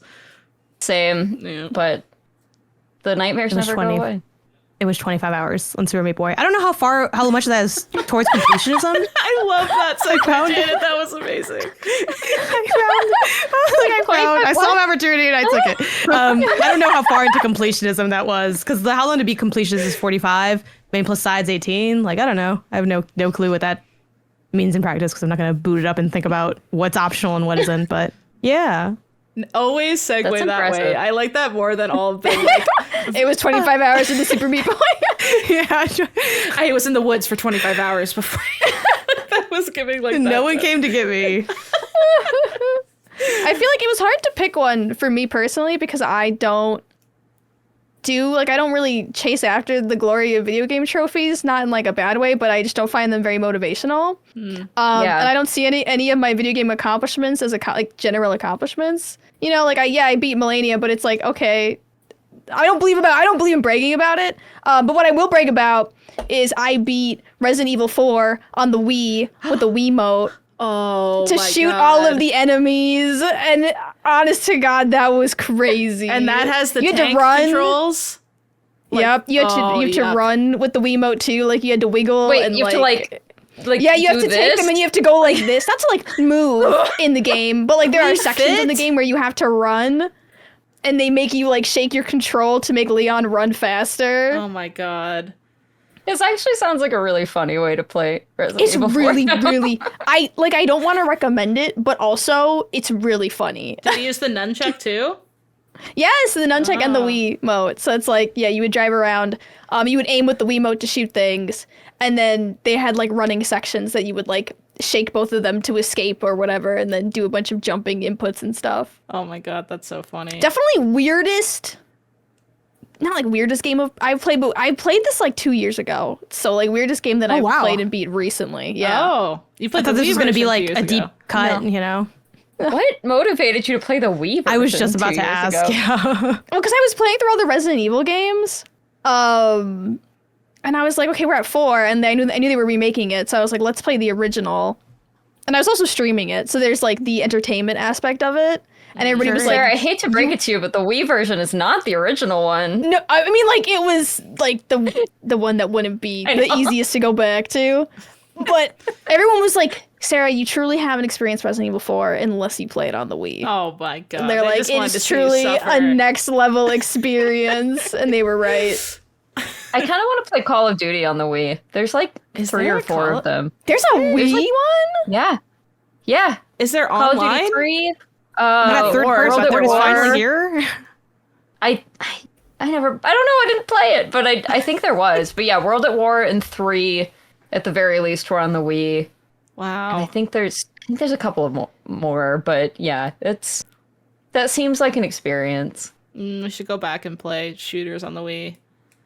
What would be the best way to play those? We just didn't know it at the time. It could be really fun. I don't know. Yeah.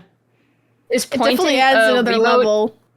Is pointing a Wiimote at a zombie's head and shooting it off? Is that fun? The worst part was when Ashley would get kidnapped. Because it was, you have to like aim really precisely or you will shoot her as well. Leon, help! Leon! And then whenever something would attack you and you would have to like fight them off, you would also have to like shake the Wiimote. So I'd just be screaming and like, that happens every 5 seconds in that game too. I bet that was tiring. Yeah. Is that better or worse though than like wiggling the joystick though? You know? It's definitely more active.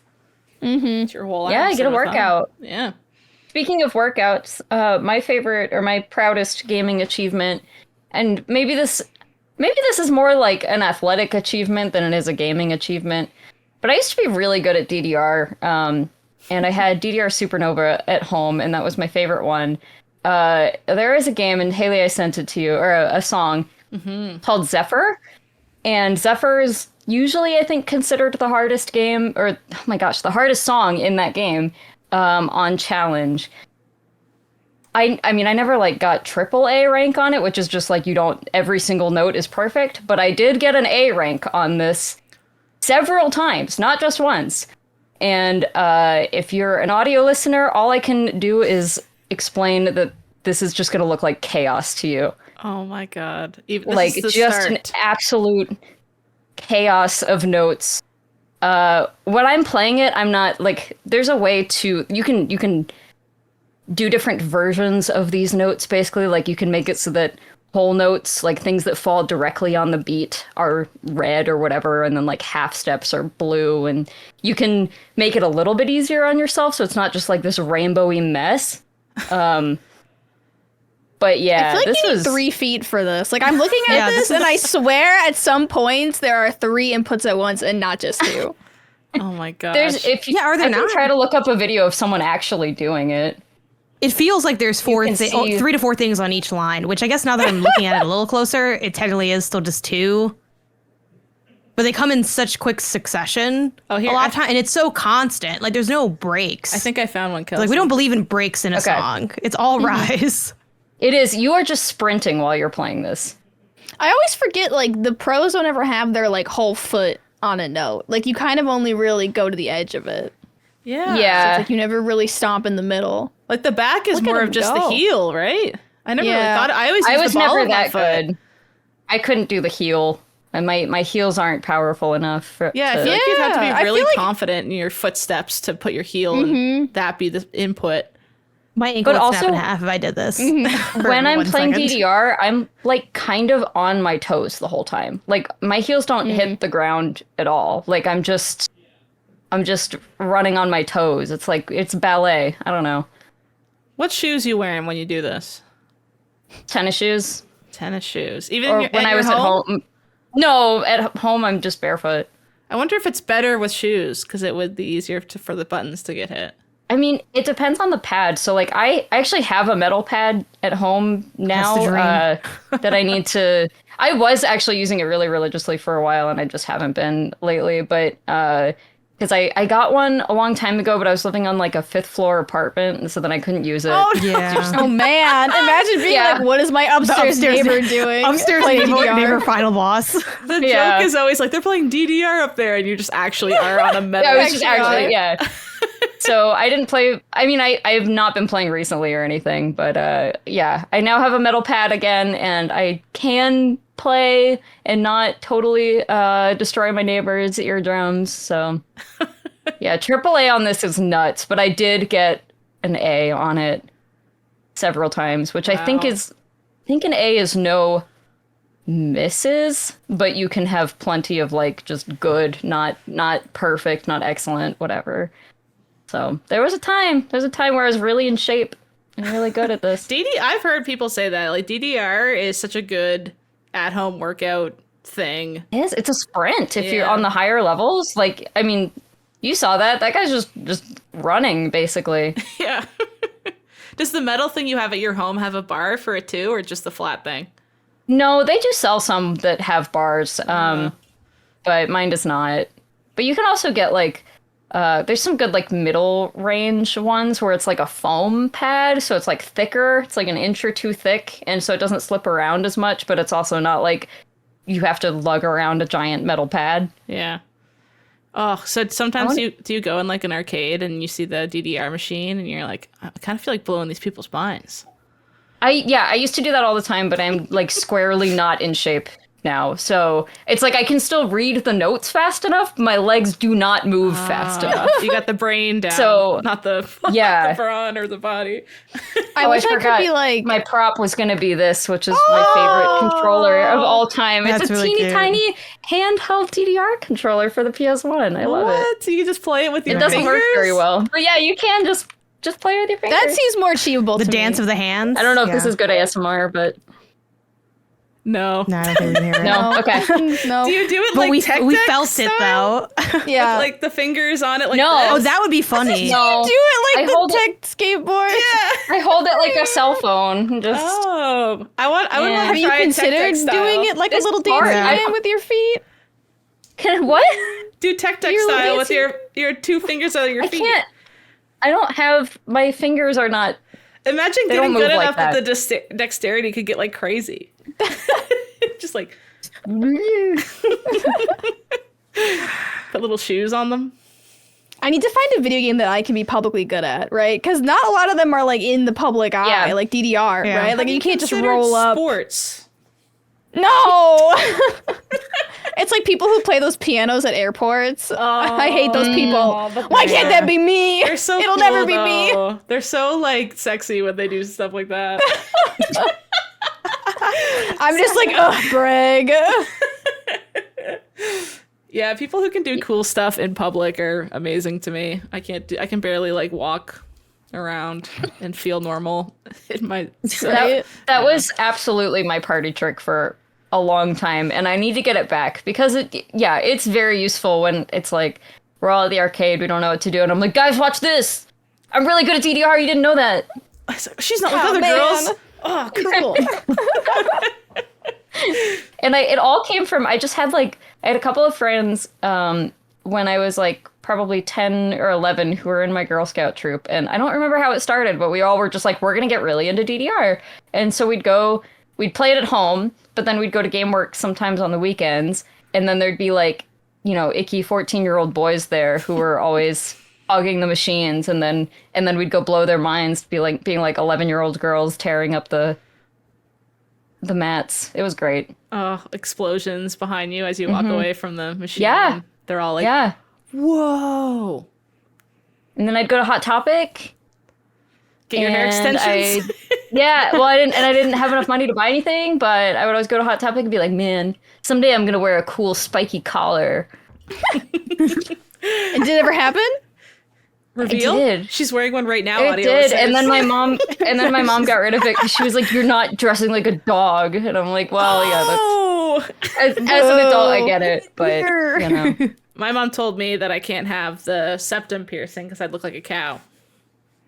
A little bit rude. Rude. So I got it on the side of the nose, where cows don't get it. Yeah, what now, Mom? What now? Mom? She got so mad when We should do- I got this. we should Things do an our episode parents where didn't we let us dress. do. Yeah, we That's should do an what we'll episode do. where we dress like what our parents would not let us dress like, but Oh, what we always man. aspired to. We'll all Yeah. just be beautiful scene queens. I do feel like I gotta be honest, like, for all the L's I have childhood wise, I actually don't think I had a lot of limitations on how I could dress. Like, I didn't end up going scene because I think I just didn't. I don't think I was told I couldn't, because I would change my style all the time. Like, I had eras, I had like the hip hop era. I wore like nothing but basketball jerseys for a long time, like in like 4th grade. Nice. Like, I just wore like boys' clothes and they didn't care. I wore like preppy clothes, they didn't care. They were a little annoyed at the price of some of the clothes I wanted or liked. But because I had like my name brand era where I wore nothing but like 2000s Echo Rockaware, and then I had the same thing but for like Hollister and like American Eagle. Yeah, so that's like one of the rare familial dub. But you still probably didn't have the cash as a kid to like go as all out as you wanted to. Like, there were probably some looks where you were like, that's what I really want to look like. I'll finally get my real pair of Timberland boots because I got me lugs Yeah. when I wanted my Tims. Yeah, I'm not gonna lie. I don't think the all pink, like I had like a pink Rockaware tracksuit with my pink lugs because they wouldn't give me the Timberlands. But Nice. We can all get Yeah. our juicy There's still time. tracksuits. Yes. They're back in style now. They're It's back, coming yeah. back. I wanted those back in the day, but Mom said I'm not gonna lie, it was pretty fun. I didn't have the juicy one just because I didn't want the juicy one, but I had at least one tracksuit that was my pride and joy. It was ridiculously expensive for being clothes for a child, but it had like a hat, like a velour hat that matched. I was dripped out. I went to Thanksgiving and I was like, no one can touch me here. Like I'm just elite. I'm on another level. We need photos. I know. I wish I had any. All my photos are. Was everyone else's gonzo. like explanation of why you couldn't have the juicy tracksuit that it said juicy on the butt and you were 12? Yeah. And your That parents was a were like, bit you're of a big 12. part of You're it. not gonna have juicy on your butt. Yeah. And then Yeah, my mom was that's like, fair. why don't you get Fair this call. one? And it said something like, fun girl. You know, it was like a knockoff brand of Winners or something That's like that. nice person. That's Good scarier than personality. juicy. And I was like, no. I think I told you guys about how, maybe I did. I had mom would be saying no to a lot of stuff, but she did save me a couple times, not gonna lie, thinking back. Because I had a pocket watch on a long I remember string that I wanted to wear. And thank God she said, what are you doing? No. That it wasn't even like a protection like the juicy butt. It was like, that's whack. You're not wearing that. That looks insane. What are you, Charles Dickens? Great Expectations, my little pocket watch. Oh, I thought it was so cool. And I had it like attached to my belt and then it had the little chain coming down. She's like, what is that? I was like, it's my pocket watch. And she's like, take that off of me. That's so funny. I think the greatest joy in life is being able to look back. Like, because I feel like my mom did try to protect me from some of that stuff. And she did also, like, she mostly let me do what I wanted to do. But she obviously wasn't going to, like, fund things that were stupid. Where so did I get that pocket watch? I don't know where I got it from. But like being able to look back at yourself and have something like that is such a joy. Like, I'm so glad you tried to be a pocket watch guy. That's I tried and I did not even There's still get up time, for it. Haley. It's okay. Yeah. Should I bring Never it say back? I tried never. to be a dog collar girl. Like, it's you know. Yeah. I remember when I came home with my nose ring, my mom did notice it for like 20 minutes, but then eventually she looked at it and what she said to me was, "You're putting holes in your body." So she yelled at me and I'll never forget it. I was like, chill. It's like the smallest hole imaginable. That's really funny. Yeah. She wants me to get a tattoo, which is like such What? I know, I want you to such get a a switch up. tattoo. I remember when my brother got a tattoo, he came home, he had a big anchor on his arm. And he came to the house and he had bought us all presents. It was super suspicious. He was like, present for you, present for you. We're like, yay, Alex is the best. And then he's like, I have to tell you guys something. And we're like, oh my God, Taylor's pregnant. Like his now wife, like then girlfriend. We're like, Taylor's pregnant. Oh my God. And he was just like, so something crazy's happened. And we're all like, Taylor's pregnant, Taylor's pregnant. Like he's let it so He bad. killed a man.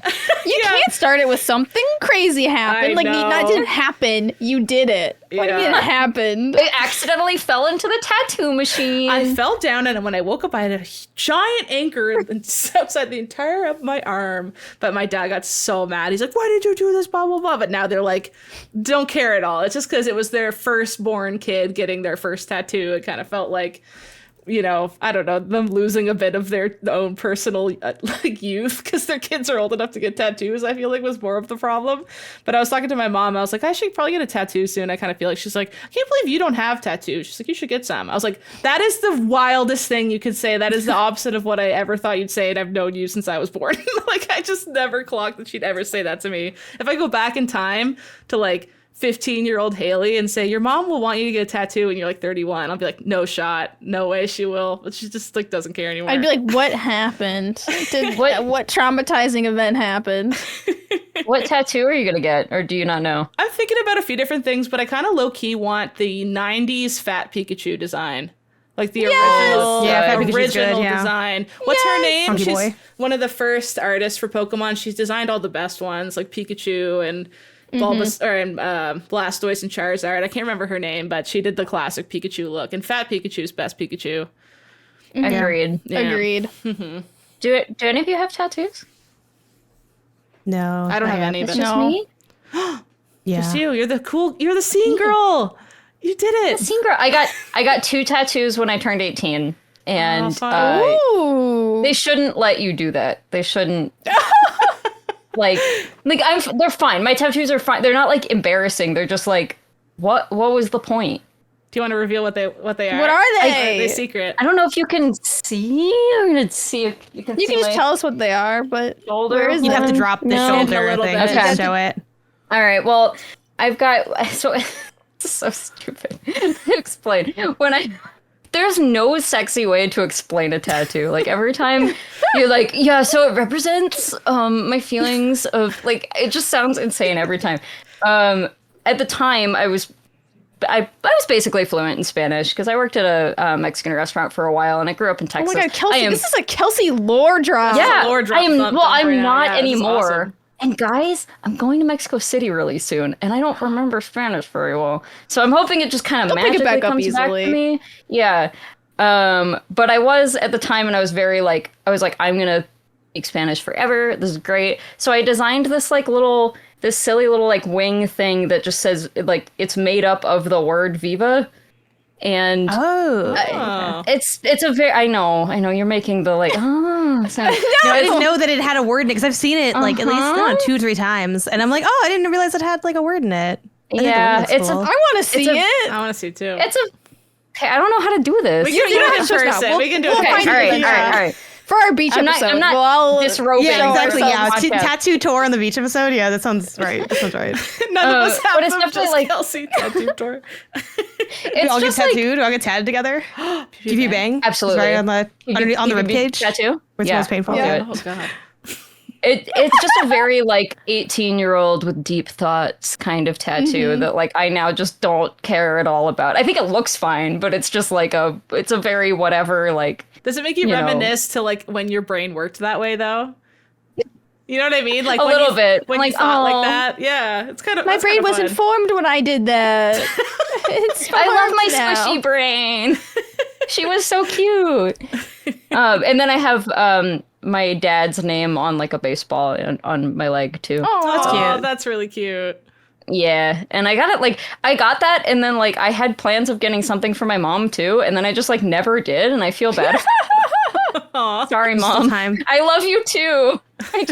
I don't want to get more stupid tattoos just like as an 18. You know, like they were just like these like I'm 18, I can get tattoos now. Like I'm just gonna do it rather than really thinking that all the way through. So see, the reason I don't have a tattoo is because I do think too much, and I literally cannot decide what I would want, and it has put me in a state of paralysis where I just am never gonna get a tattoo. The trick is to come up with an idea and give yourself like 9 months. And if in 9 months you're like, yeah, I still like that idea. That's I thought you were going to say like 5 years. Give yourself 15 But that's what I did. years. I designed that when I was like 17. There was a full year where I was like, this is a great idea. Prefrontal lobe. It's true. I was it was pre this thing. Yeah. The front, whatever the part of the brain that develops when you're like 23 or 24 or whatever, that finishes baking.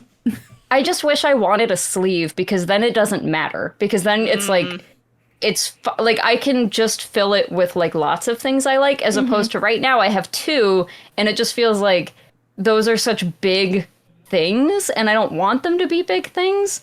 And again, like with the, I do want to get something for my mom because like, again, I love my mom just as much. But now I have to like pick another place on my body, and I already feel like I have this symmetry. You should have her pick it. Be like, okay, Mom, where do you want to go? That would take the She's weight gonna be off. like tramp stamp. Mom, tramp stamp. I've been putting it off because I know some certain like spas or onsens in Japan you can't have tattoos. I'm just gonna wait until I go to Japan. Even though it's like, am I even going in? I don't have any direct plans on what I'm doing or where I'm going in Japan yet. But that's what I've been waiting for. So, after that, I'm going to get a precursor orb on my calf, probably. And I've had that idea for like 5 or 6 years. So fun. It's not getting any less dumb or more smart. Yeah. I almost feel like I would be way less. And again, I'm not like that embarrassed. I just like don't relate to my tattoo anymore, you know, like, but I think I would just still be completely into it if I had just gotten like an Animal Crossing tattoo or something, you know, I'd be like, yep, this is great. Love that thing. That's so funny. Yeah. Like I should have just done my hobbies instead of like this really deep moment that I had with myself. Yeah, exactly. Yeah. What did I even Haley, mean fat by Pikachu that? is the way to go. Yeah, I agree. Fat Pikachu. I want to be an old woman with a fat Pikachu on my arm. You know, like I love that for her, even if it's a little weird. And then you'd go up to the little kids in the card store and you'd be like, this is what Pikachu looked like in my day. Back in my day. in the He'll only get 1900s. better. He was fat. I got hit He'll with only that get by better a as you kid. age too. Oh my god, a kid. I told a kid, he was like, "What year were you born?" I was like, 1993. He was like, "The 1900s?" And I went, "Oh!" I went, "Yuck. Is that how children view that?" No, that's what you say era?" is no. Yeah. You just don't offer any it was explanation. They don't know what's going on. But that hit me like a my ton of God. bricks. He's thinking I'm from the like holding the candle, walking down the mahogany hallway, calling out to my husband or something era. I don't know. Not cute. I'm from the Fat Pikachu era.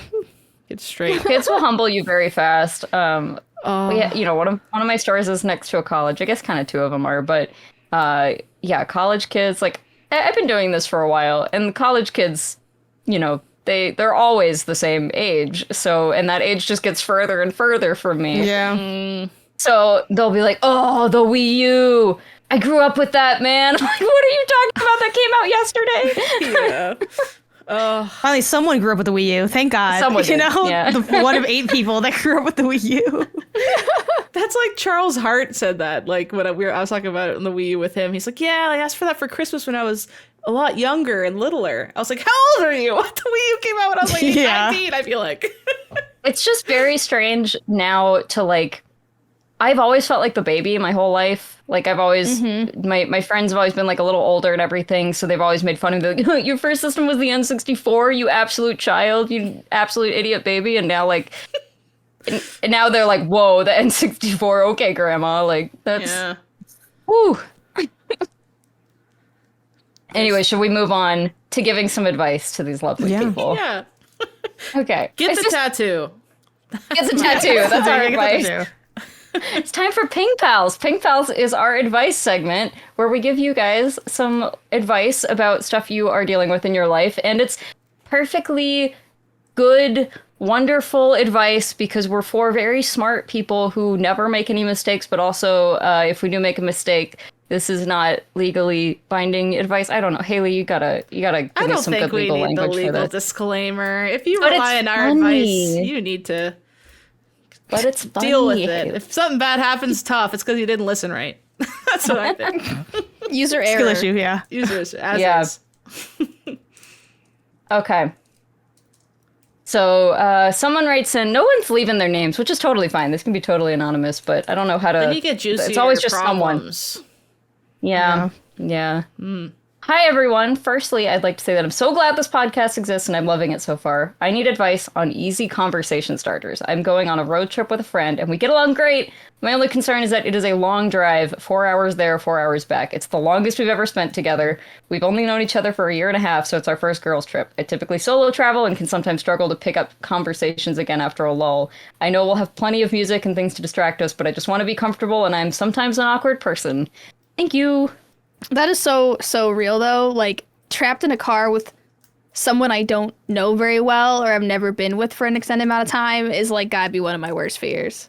Like 4-hour Yeah. car trip, absolutely, yeah. I have stressed about this exact same thing before where I'm just like, I need to line up some talking points so that we don't just sit awkwardly, which by the way, most people actually are very cool with like it being quiet time, but I completely understand the fear here. Yeah, I feel lucky that the older I get, the less I care about awkward pauses. And it's so freeing. It used to be the only thing I thought of when I was like a teen. Like if there was an awkward pause, I was like, ah! Like I'd have to fill it and like scream and like go crazy and like. You guys ever have like? There's always that one person in every group who like wouldn't let there be an awkward pause, and if there That was, was they'd be me. like, awkward, That was me. awkward silence. Okay, Oh, but I would never say awkward. I would just overshare. And she was cool, right, that's- Kelsey? You loved her? I also Yeah, overshare. we loved her. I overshare, but yeah, just yelling awkward is like, okay, where do we go from here? yeah. But if you, Yeah, those if you are like overshare your- conversation like self-destructors. Like Yeah. you stopped it before it starts. Then everyone is just like, ugh.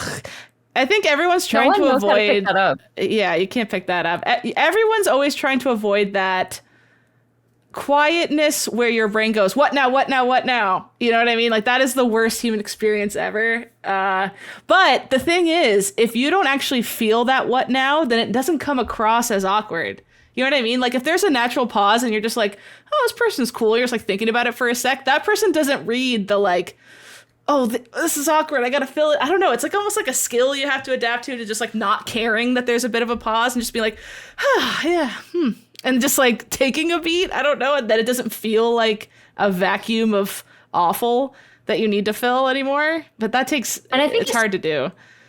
I think especially if there's music on, even if it's just like softly in the background, it becomes just like it's just like, okay, I'm just listening to the music now. And you don't even have to like say anything. It just kind of naturally becomes Let that. them be in charge of the music, especially if you're driving. That's going to take a load off. Be like, hit me up. What are some good songs? There you go. Then the onus is on them a little bit to be like, I'm a theater kid. Here's the Cat soundtrack. I don't know. And that's interesting. Now let's listen to Hamilton. Yeah, let's listen to Hamilton. Oh my god, the 4-hour podcast? the Hamilton cut. Yeah, 4-hour Hamilton. Like podcasts, I feel like would be good too because you don't feel like you could have listen to to talk. Pew Pew Bang. Oh, but don't listen to And then when this part comes up, it'll be really weird, okay, and you'll look at each other like, "Is this you?" They would have already. It would have already aired. They've already did the trip by the time this airs, though. So it's That's like true. Maybe. You know. If not, and person listening, and this is you listening, and you're in the car with her right now, slowly turn to your right and look her in the eyes right now. I hope that happened in real life. I hope that happened. Turn That's to so your scary. If she's driving, Right? she looks to her right. At her, the girl in the But drive, if she's a in the passenger, look to your left. This is some dangerous advice. Like, take your eyes off the road and glance to your right. If How it's about raise your right hand, put your finger on your nose, rub your belly. Can you imagine if that happens in real life? How they're gonna listen for life. They're gonna be like, this podcast bled into my real world. It's gonna be meta as hell. I think on the note of the music thing, I do think it's fun to have. Thank you for bringing it back, Janet. By the way, It's all good. 25 hours.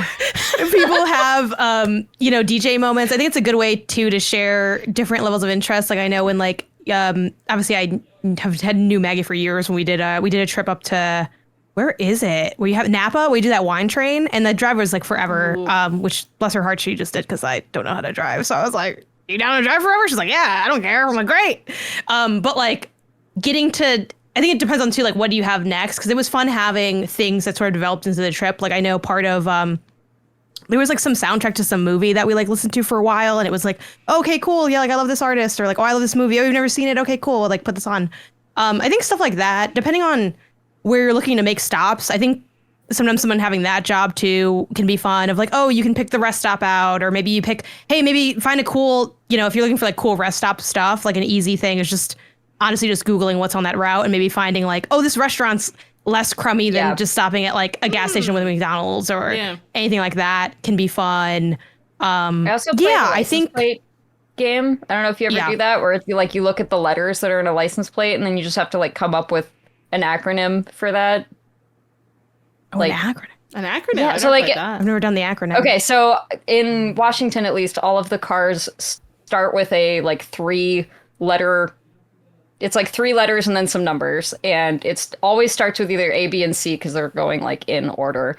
And so if you have a license plate that's like ABC 1, 2, 3, 4 or whatever, you can be like a big cat 1, 2, 3, 4. Like I don't know, you just make up a like what that stands for. Oh, that's fun. I've played before, like just like the alphabet. Like you have to find one that starts with like next is Z, or I guess that's the end.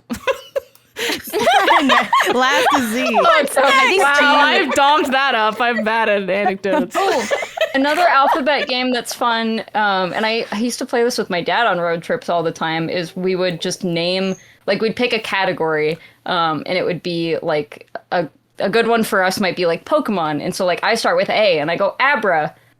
Oh. Haley, what's a B Pokemon? Blastoise. Sarah, what's a C Pokemon? Chikorita. Janet, what's a D Pokemon? Oh man, so many thoughts running through my head.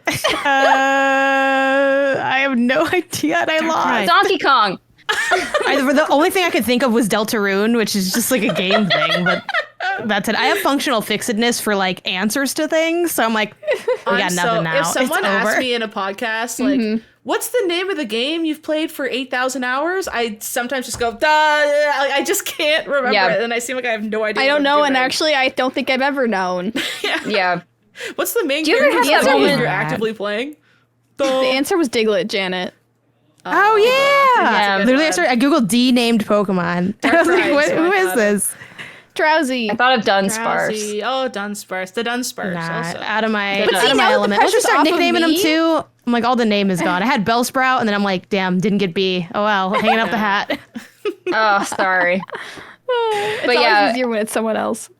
I think that stuff like that is really just dumb, stupid stuff to pass the time. Because it doesn't always have to be like actual conversations. Like road trips are kind of boring. Like you want to just do fun time. You don't want to passing games exhaust like that. yourself Yeah, having conversation. Save your energy.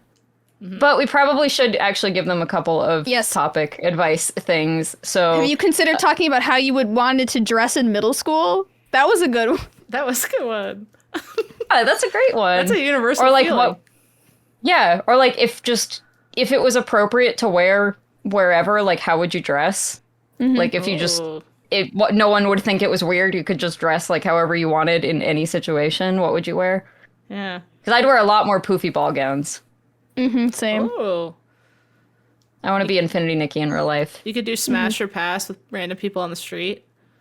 Yeah, Okay. probably not on the highway. I don't know how that's gonna work. How many people? Other just the people in the hitchhikers? cars? I don't know.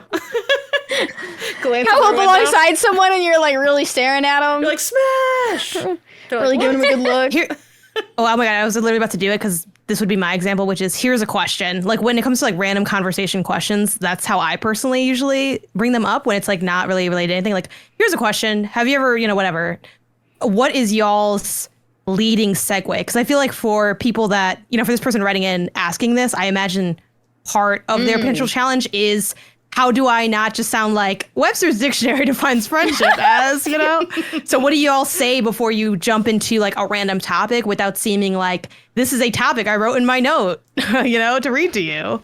Open your notes app and you're scrolling through them. yeah. You're looking through like conversation starters with friends, which look, Exactly. I've been there, I but think I the don't issue is actually this- pull I up think- my phone there.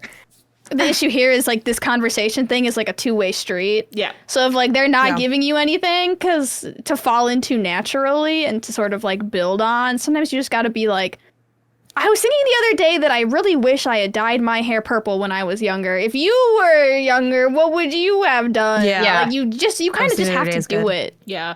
Or just say you had a dream last night, like Yeah. some Yeah. kind of like, People love to hear about dreams. do they? I feel like no one ever wants to hear about my dreams, and I always want to talk about We my almost dreams. made a whole show about your dream. We love I it know. so much. I'm so. That was so validating, you guys. My dreams are stupid, and I always want to explain them to people, and no one ever wants to listen. So thank you guys for listening to my dreams. Of course. We should have a dreams Always. episode. Ooh. Dreams.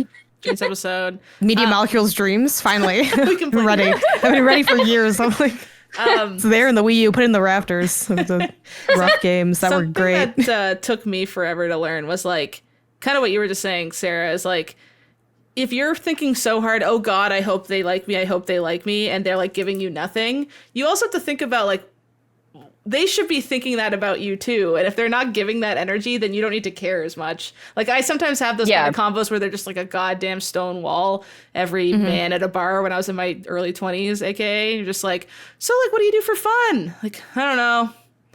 And like when I was younger, I'd be like, okay, I need to fill this up with another question for him.